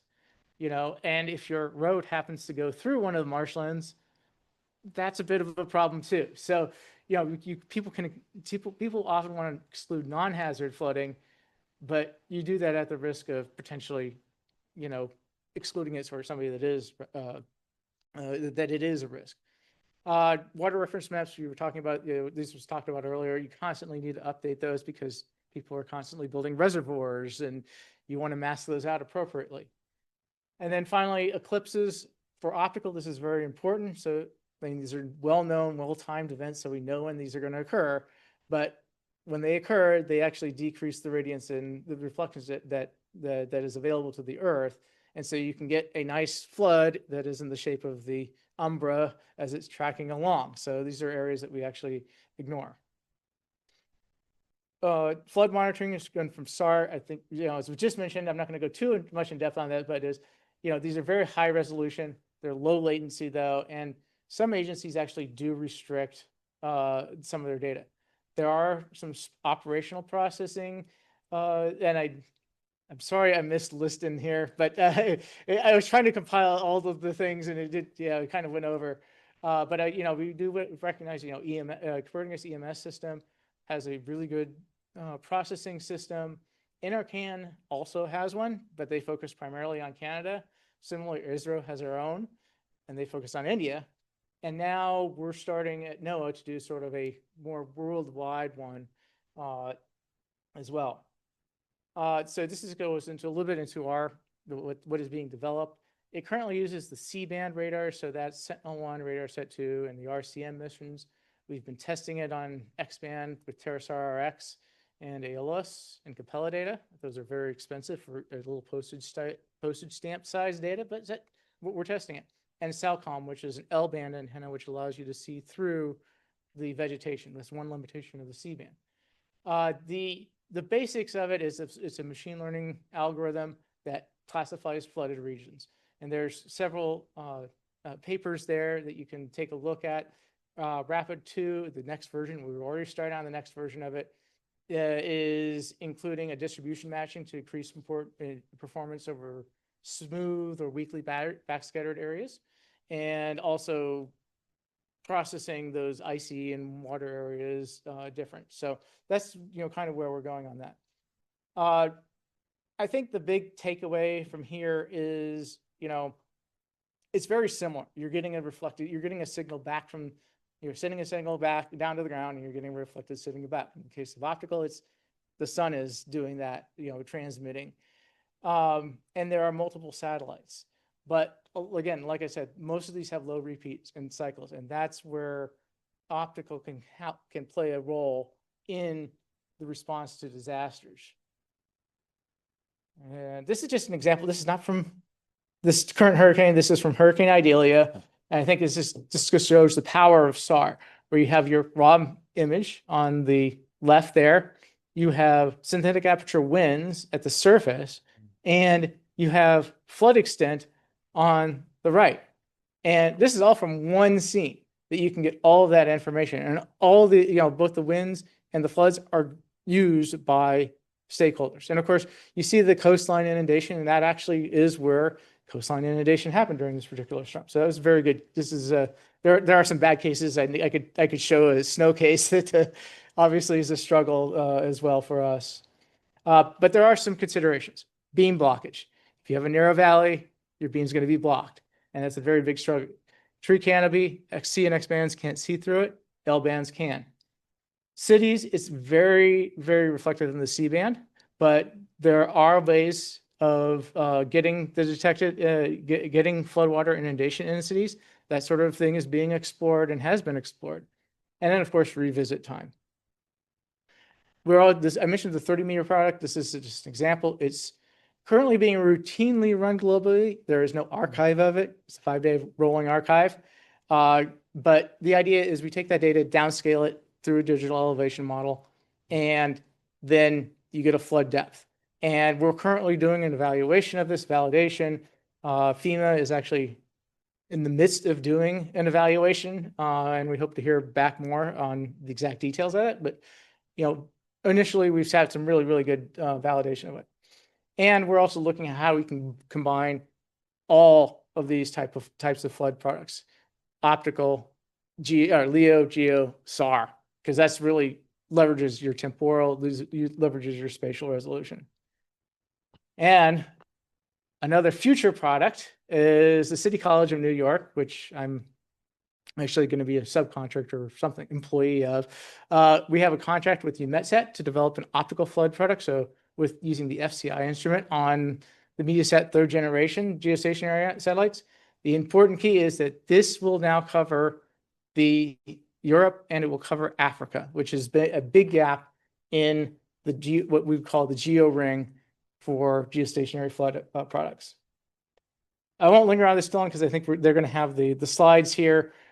Is it just how you can access the data? Again, they're all open data sources. AWS is egress free. I want to make that important statement: is you do not have to pay for egress of data. The federal government, U.S. federal government, has already paid for that, so we hope that remains the same. Just some quick applications. We actually have an archive of the optical flood product going back from the 2012 through 2020, and then 2023 on through present.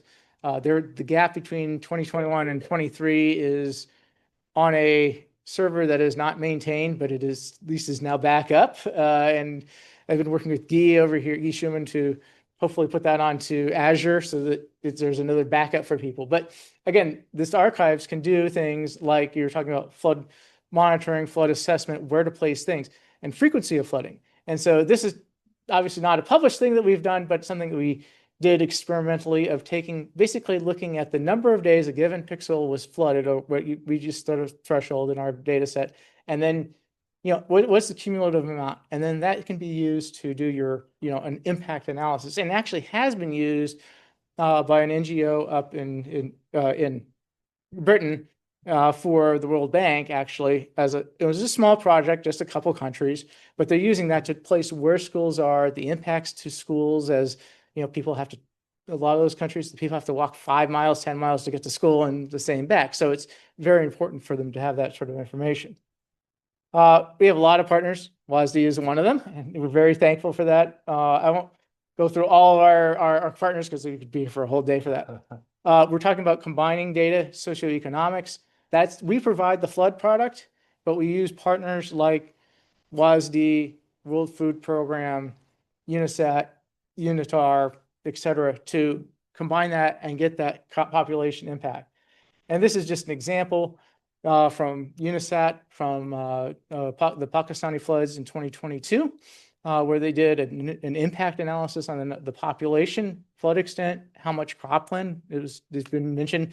So this is the sort of thing that they do in their operations. But as I mentioned to Paolo last night, actually, having the dashboard is an even more powerful tool to have, because that way it allows you don't have to go to make your own website and all that. You actually have that data in your hand.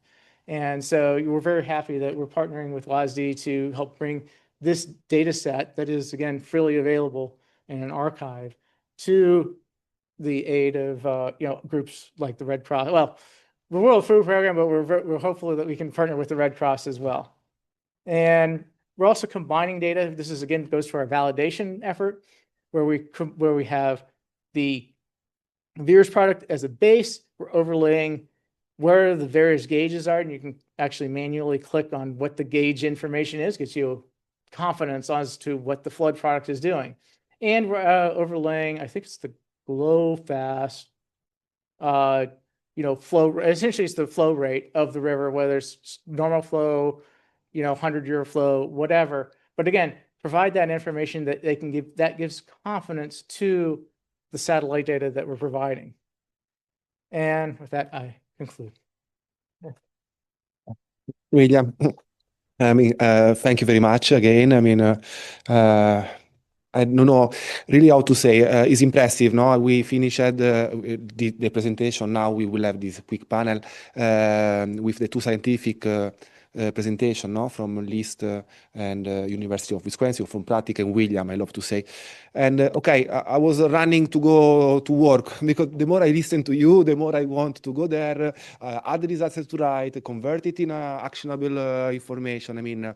And I also think that we can agree, no, how the international collaboration can make a difference on this, no? Among you see all these institutions and the research center like you are representing here.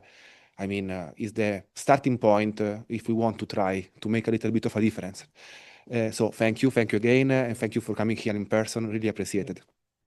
Guy, I leave the floor to you. Guy Schumann from RSS Hydro will now moderate our panel. We have some extra here, try to get some conclusion. I'm looking maybe Stacy and Daniel, no, that were not speech, but maybe we can start for them. But I leave it to you. I just sit down and enjoy the panel. Thank you, Guy. Thank you very much. Thank you, Paolo. I don't know how to start, because I should maybe introduce myself as well. I am here because it was supposed to be someone else. So no, I've been working with. Oh, just for the camera. Okay, sorry. Yes. Hello, everyone. So yes, I should not be here, but now I'm here. I'm very honored, because I think I know almost everybody here very well. I've been working with Paolo and WASD from the very start. But then exactly because of what he presented today, I decided to step out and let WASD do what they can do. So do the job very well, because I have been consulting for WFP for 12 years. And what struck me always as I started looking at them first is what Patrick presented, the science is indeed very far from what they need and from what people like you need. And all the people in the field or in the government need to understand what is going on when a disaster hits. And then there's, of course, people like William that have been doing true operational flood mapping for a very long time as well. I'm very glad we sit here together in Luxembourg, out of Europe. I'm not going to give you the spiel of the industry of the site we sit here, because that's been given to you many times. I'm very glad. And I prepared a little bit of a round. So I'm going to ask you some questions, and maybe you should introduce those that have not been introduced or didn't have a chance to have a presentation. Maybe you can introduce yourself. Stacy, and I've also given the microphone to Marcus, so please introduce yourself and who you are, and then we start the panel. Thank you. Great. Thank you very much. I'm Daniel. Paolo mentioned me several times, and it's a great pleasure to be here.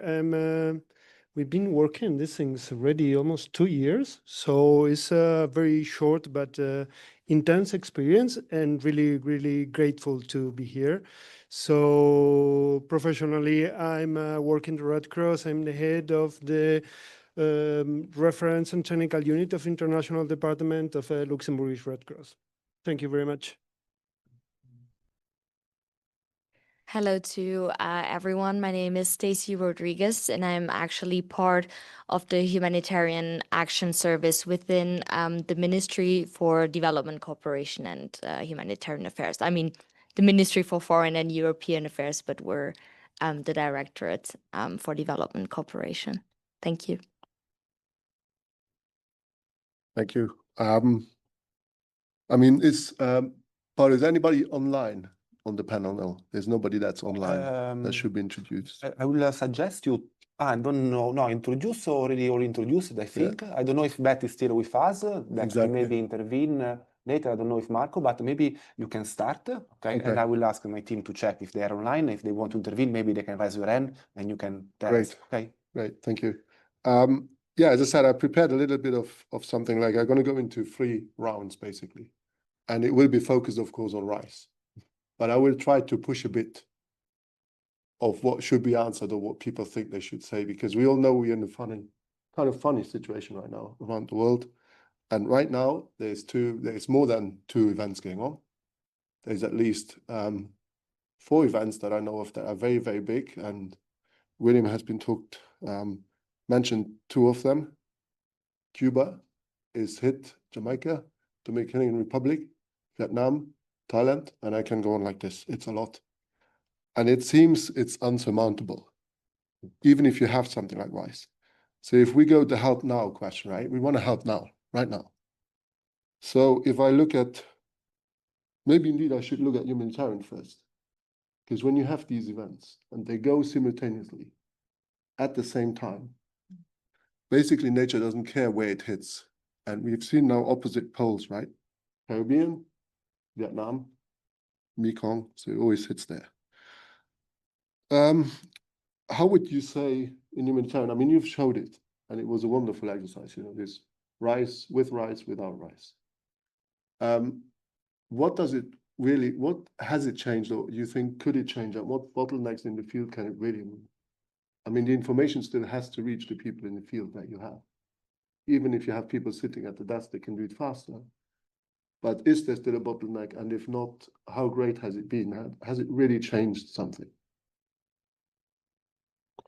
So thank you for the question. And talking about the bottlenecks, maybe one of the main success of this project is exactly the setup. So the setup itself of a project, working with the humanitarians, working with the scientists, working with the new companies, the startup as WASDI, is the first key opener of the whole project. So it's somehow an innovative way to work, producing real results in relative short time. We're talking about 2 years of project. We already consistent results in the field, and it's not only in Madagascar. We are already opening in different countries that we are working it, and we as a small Red Cross, as a Luxembourg Red Cross, we are already operational in more than 11 countries around the world. So, yeah, the impact is clear on the field. So this translation that we're talking about from the scientific sector to the real results in the field is clear, a big key opener. But also, we're talking about rice. We're talking about as a tool for flood detection. But we talked from the beginning that the potential of rice and other tools is huge. So what about to think and use this type of tools, this type of technology, this type of setup of working together in the whole project cycle? From the evaluation to the follow-up, from the quality to the new projects, for the accountability to the real results. So yeah, the potentialities are enormous. And I believe that we are in a good way, but maybe for a very concrete and practical point of view, Carolina, who was very, very close to the real project, she could add some concrete values. Yes. I guess that's a good question because we all want to make sure that technology actually has impact in the field. And the first thing that was striking clear for me is that we all speak very different languages. Those that develop the technology, those that coordinate response, those that are in the field, and I'm not talking about English, Spanish, and Italian like you have available. And I think there's still potential to find more common ground between the way information is provided, because I realize that scientists think about products and those in the field think about indicators and how they compile in maps as layers. They are looking more for the end results and the information in a format that is familiar to them. So there are these like very standard templates that you find all over the humanitarian actors' websites, where you can kind of see how we are used to eat that type of information. And there's still a little bit of work to be done there, because if it's not evident how you search for the information, it will also take time that is precious, I would say, in our domain. So I would say that is the biggest bottleneck. That there's still a lot of fine tuning that could be done at the level of how each indicator and each information is being captured. But I would say the biggest challenge moving forward, and also to accelerate adoption, is the language, finding a common language. I mean, that was exactly what I was looking for. Really, two very good answers. But I like the last one. Actually, it means that I don't have to ask a question. I wanted to ask is about the standardization. Are your products indices on rice good enough and standard enough for their language? I think that's what needs to be worked on, as I hear it. So that's perfect. One question less to go. So staying a bit humanitarian, but a bit different. I go to you, Stacey. I always wonder, you know, if you have something like rice. I mean, Luxembourg is very small, but we're doing great things. I must say that I'm from Luxembourg, so I always feel like a bit like, okay, greater things are happening elsewhere. And I look at William, you know, we look at these institutions and go, wow, okay, they do great stuff. But actually, we do great stuff too. And we see it today with rice and with LIST, of course, over the many years.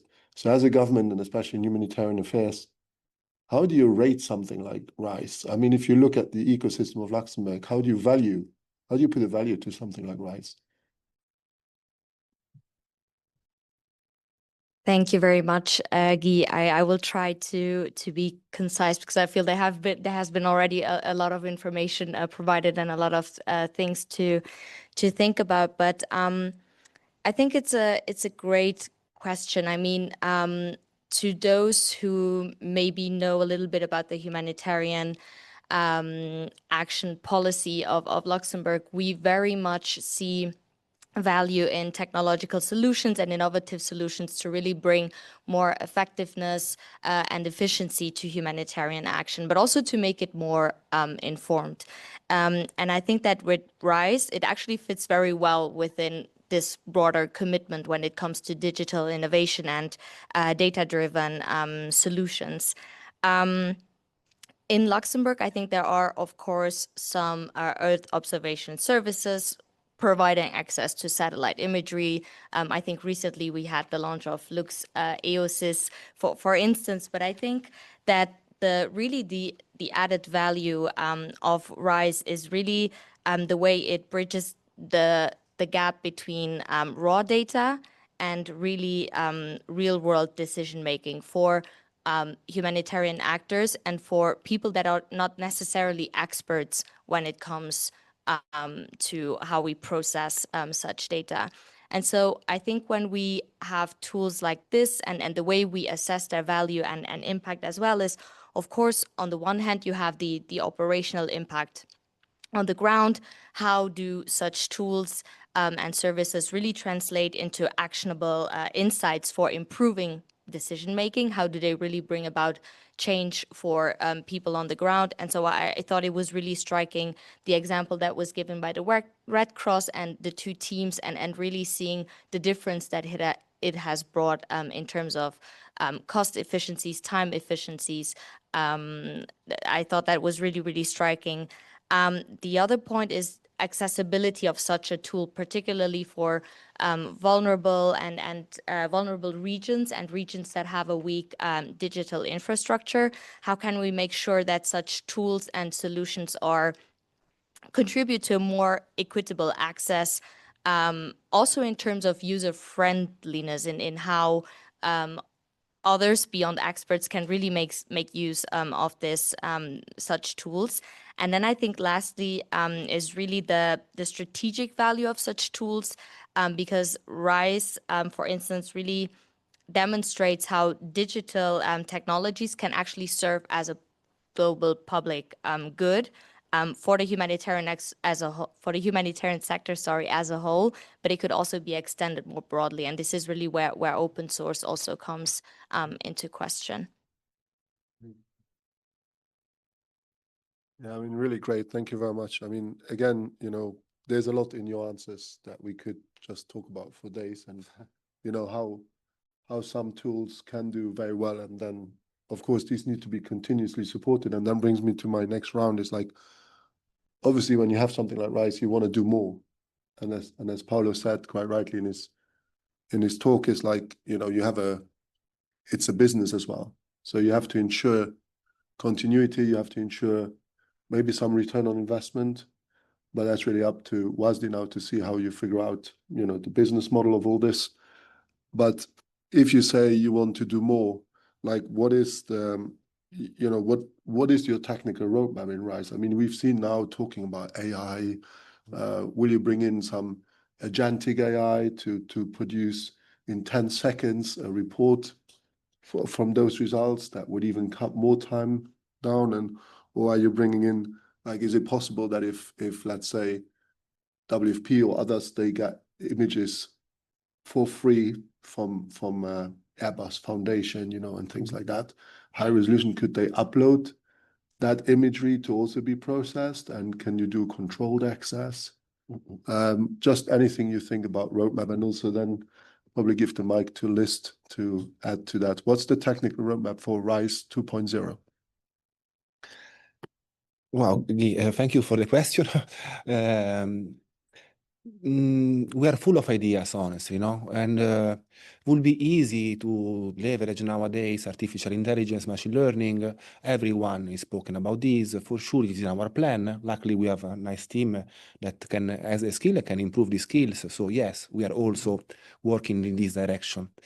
But I don't want to underevaluate this at all, but I would like instead to highlight, something that we discussed until now and that today has been, said. Okay, I start from what Carolina said now. Okay, I mean, you see, there is already identification. No, you don't make the difference only with AI. That's what I mean. You make the difference when we really feel a gap. So we are in love in this case with the solution, not with the problem. No, so first of all, refine this kind of activities. I think will be very important. Then we are opening. Luckily, I mean, we have some early adopters that have been onboarded on RISE, and we are planning to let them test and get as much feedback as possible. Last but not least, then I leave the floor. I would like to push also what I told you before. No, I look in this case at you, as with your rate of RSS Hydro. I'm looking to William and to Patrick. Yes, obviously it's my interest. I'm trying to collect everything. I understand, but I think there are opportunity. When a software is open, why cannot be integrated? And RISE can be a channel to reach the last mile. When a software maybe is not also open, but can be, a subscription for this, but why cannot we collaborate?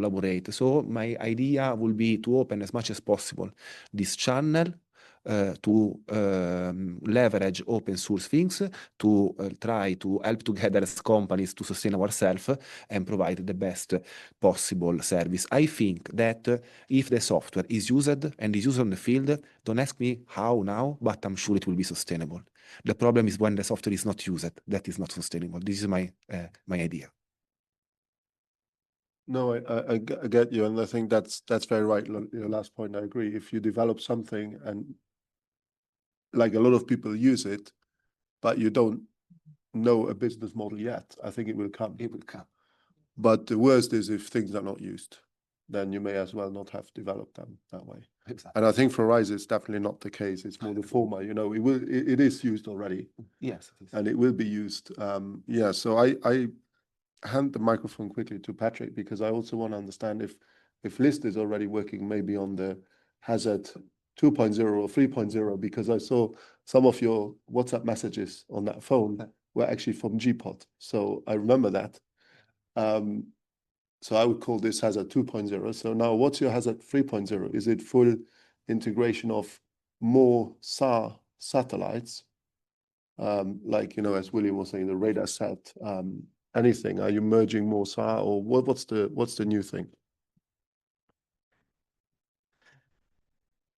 Thank you. Well, this I could speak now all evening about this.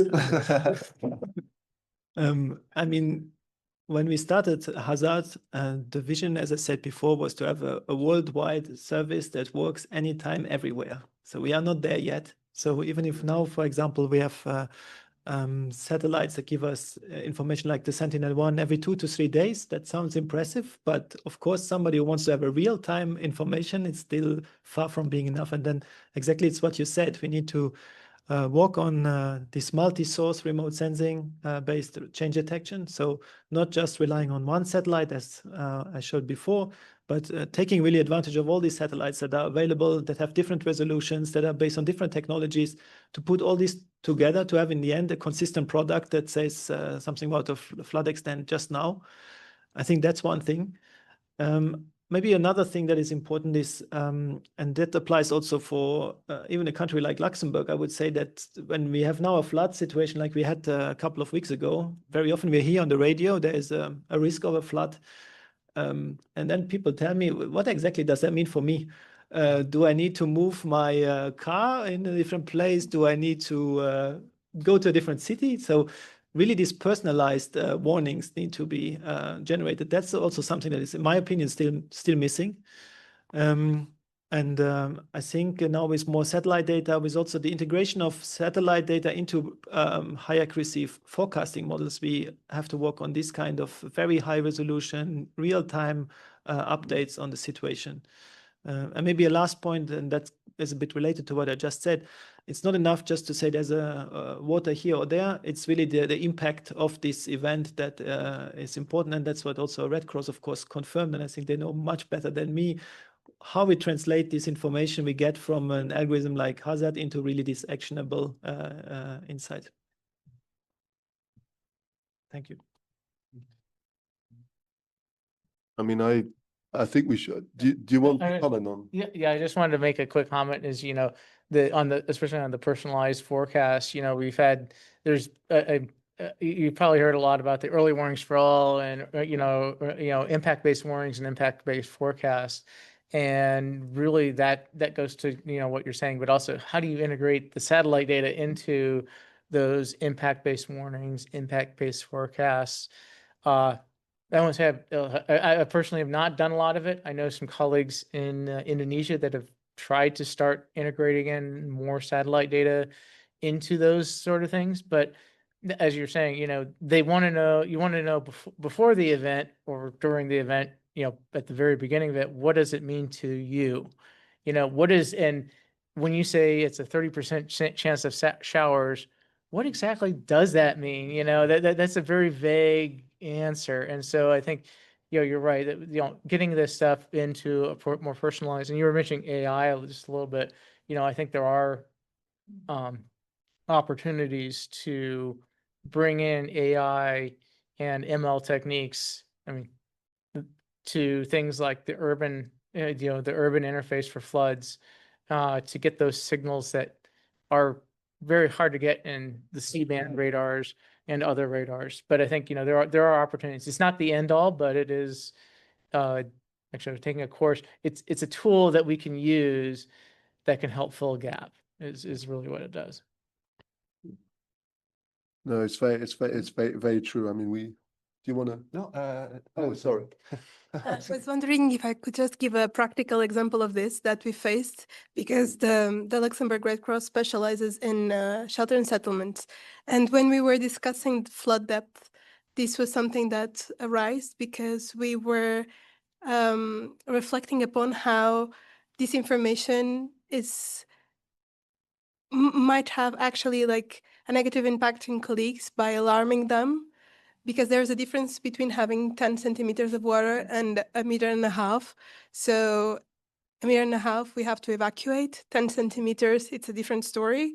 And also the impact and the damage that it creates to infrastructures and housing, it's completely different. So definitely like working on the sensitivity of the information. And we had this discussion before about how much information the pixels can actually give us.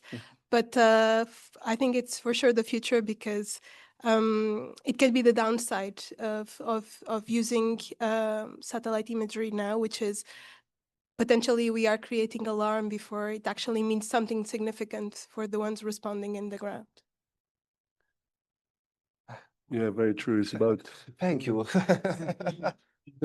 No, I'm joking. No, really fake your reality, because I mean, as I told you before, we are not here to make a software just to make a workshop. So we are making a software to try to make the difference. And this is exactly the feedback we need. And I think that if and when we will step by step answer to these questions, so this will be RISE 2.0 for me. Yeah.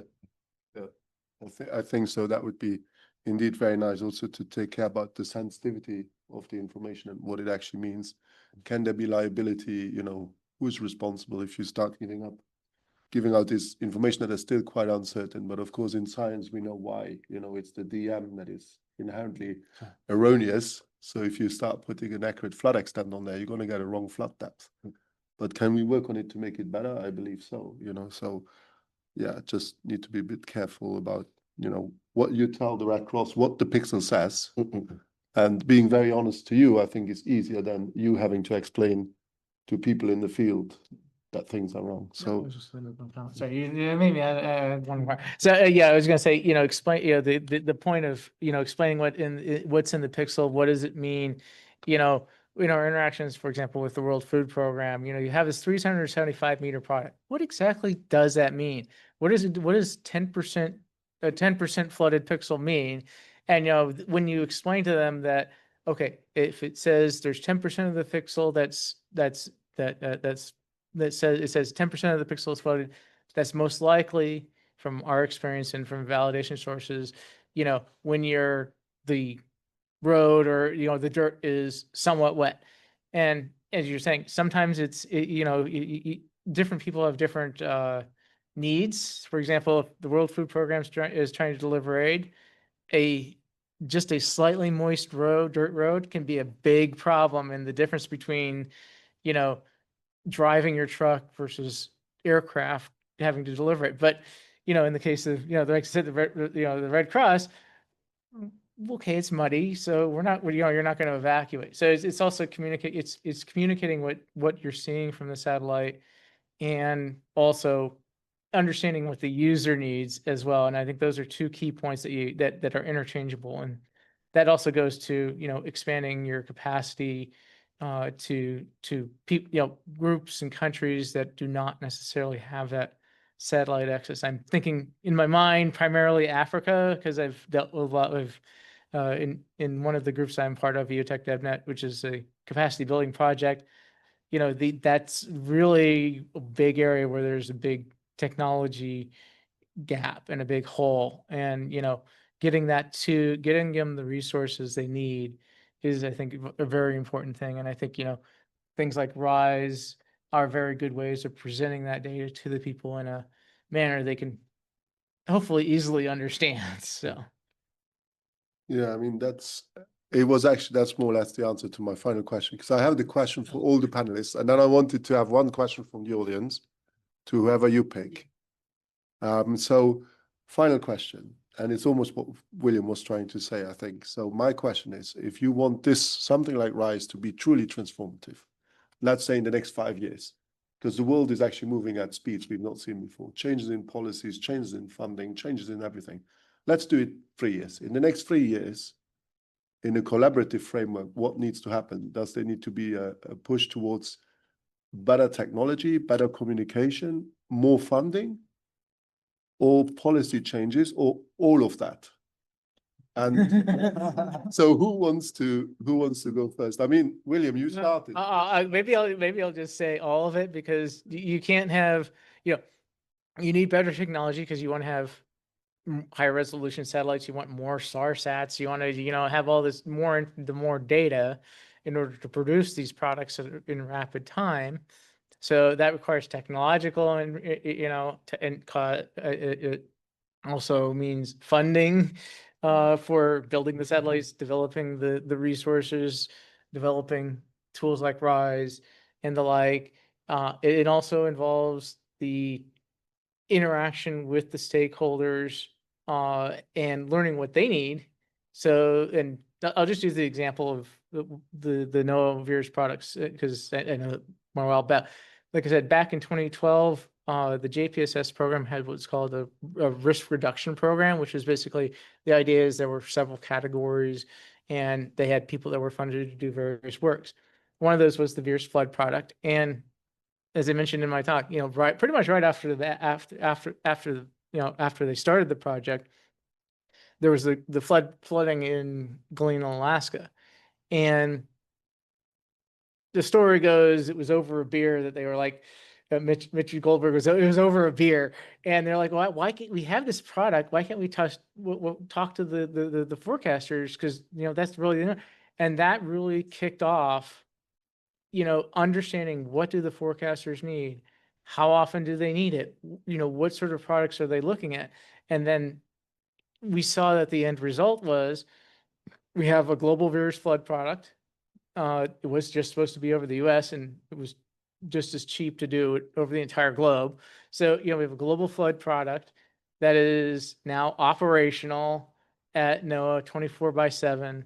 We have other products that are being developed based off of those user needs. So I think the research community is not just, we see a problem, let's do it. Let's talk to the end users and how do we work together to get to that, the end. And I think that again, I think RISE is a good example of that. The flood products are a good example. So I think, these are two ways that we can, these are ways for future products, I think, to work, is to understand what the user wants, how do we provide that to them, and then where is the investment needed to do that.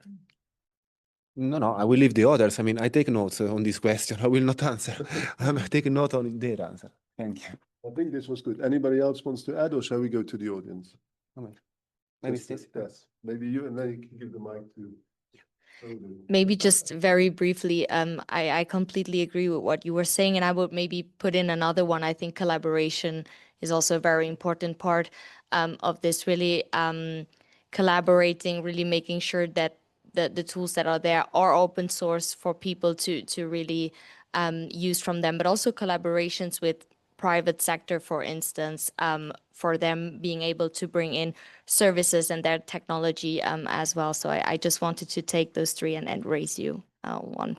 I was mentioning that, but thank you for that's very important. Yes, I don't know. We have questions in the audience. Thank you.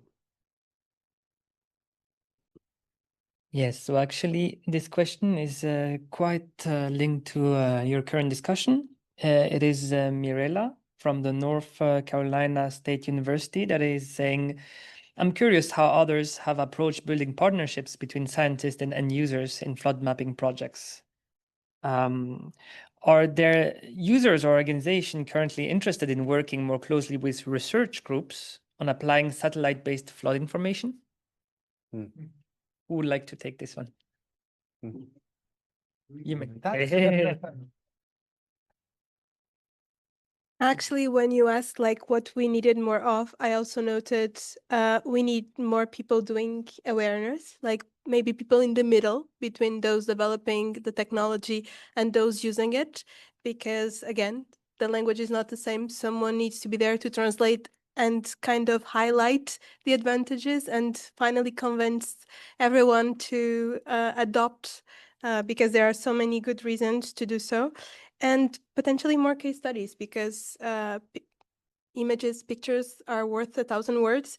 And I feel like it's very obvious when you see like a team actually using the tool in Madagascar, how it's evident that it beats standard methodology easily in all ways. So I would add that.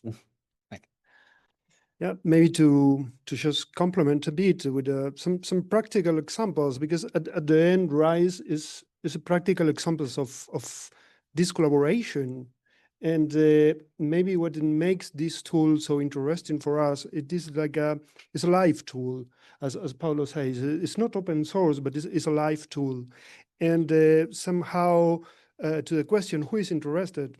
We are the first users are the most interesting one, but also we're interested in the future, because I believe that this is a tool that open a two ways collaboration. So it's not only how can we translate to the needs of a field, how can we support, but maybe how can we learn for what comes from the field? How can we learn from this feedback from the users in Madagascar, in Burundi, in Burkina Faso?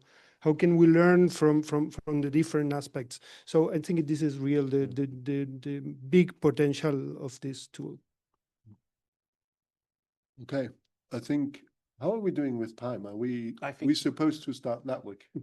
Yes, it's beer time, I think. Yes, beer time, that's the right one. You can close it. Okay, so I don't know, maybe I want to put in a provocative answer to this translator, this awareness raiser, right? I mean, there's a lot of talks about AI, LLM, right? Large language models.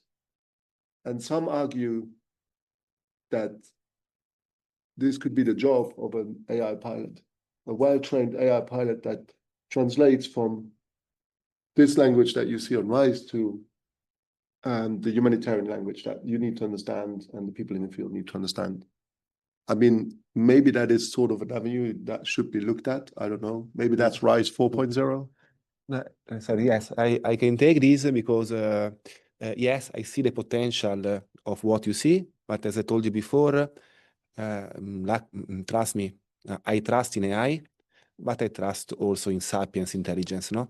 So I think that we should start from working even more together.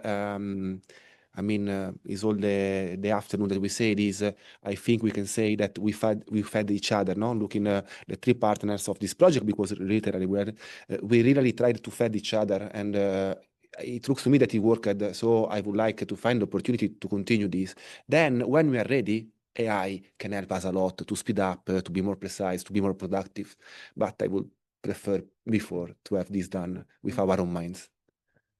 I was just going to make a comment as a person that is actually in the middle. I think, I think, as you said, it is very important to have the translation between the scientist and the user. I've had interactions where if it's a scientist is just directly using with the user, they go off into the deep hole and the user goes, what? And so having that translation is important. I think there is also the big disadvantage about AI is that there's a disadvantage of not actually having a person to talk to. And I think there's a difference between,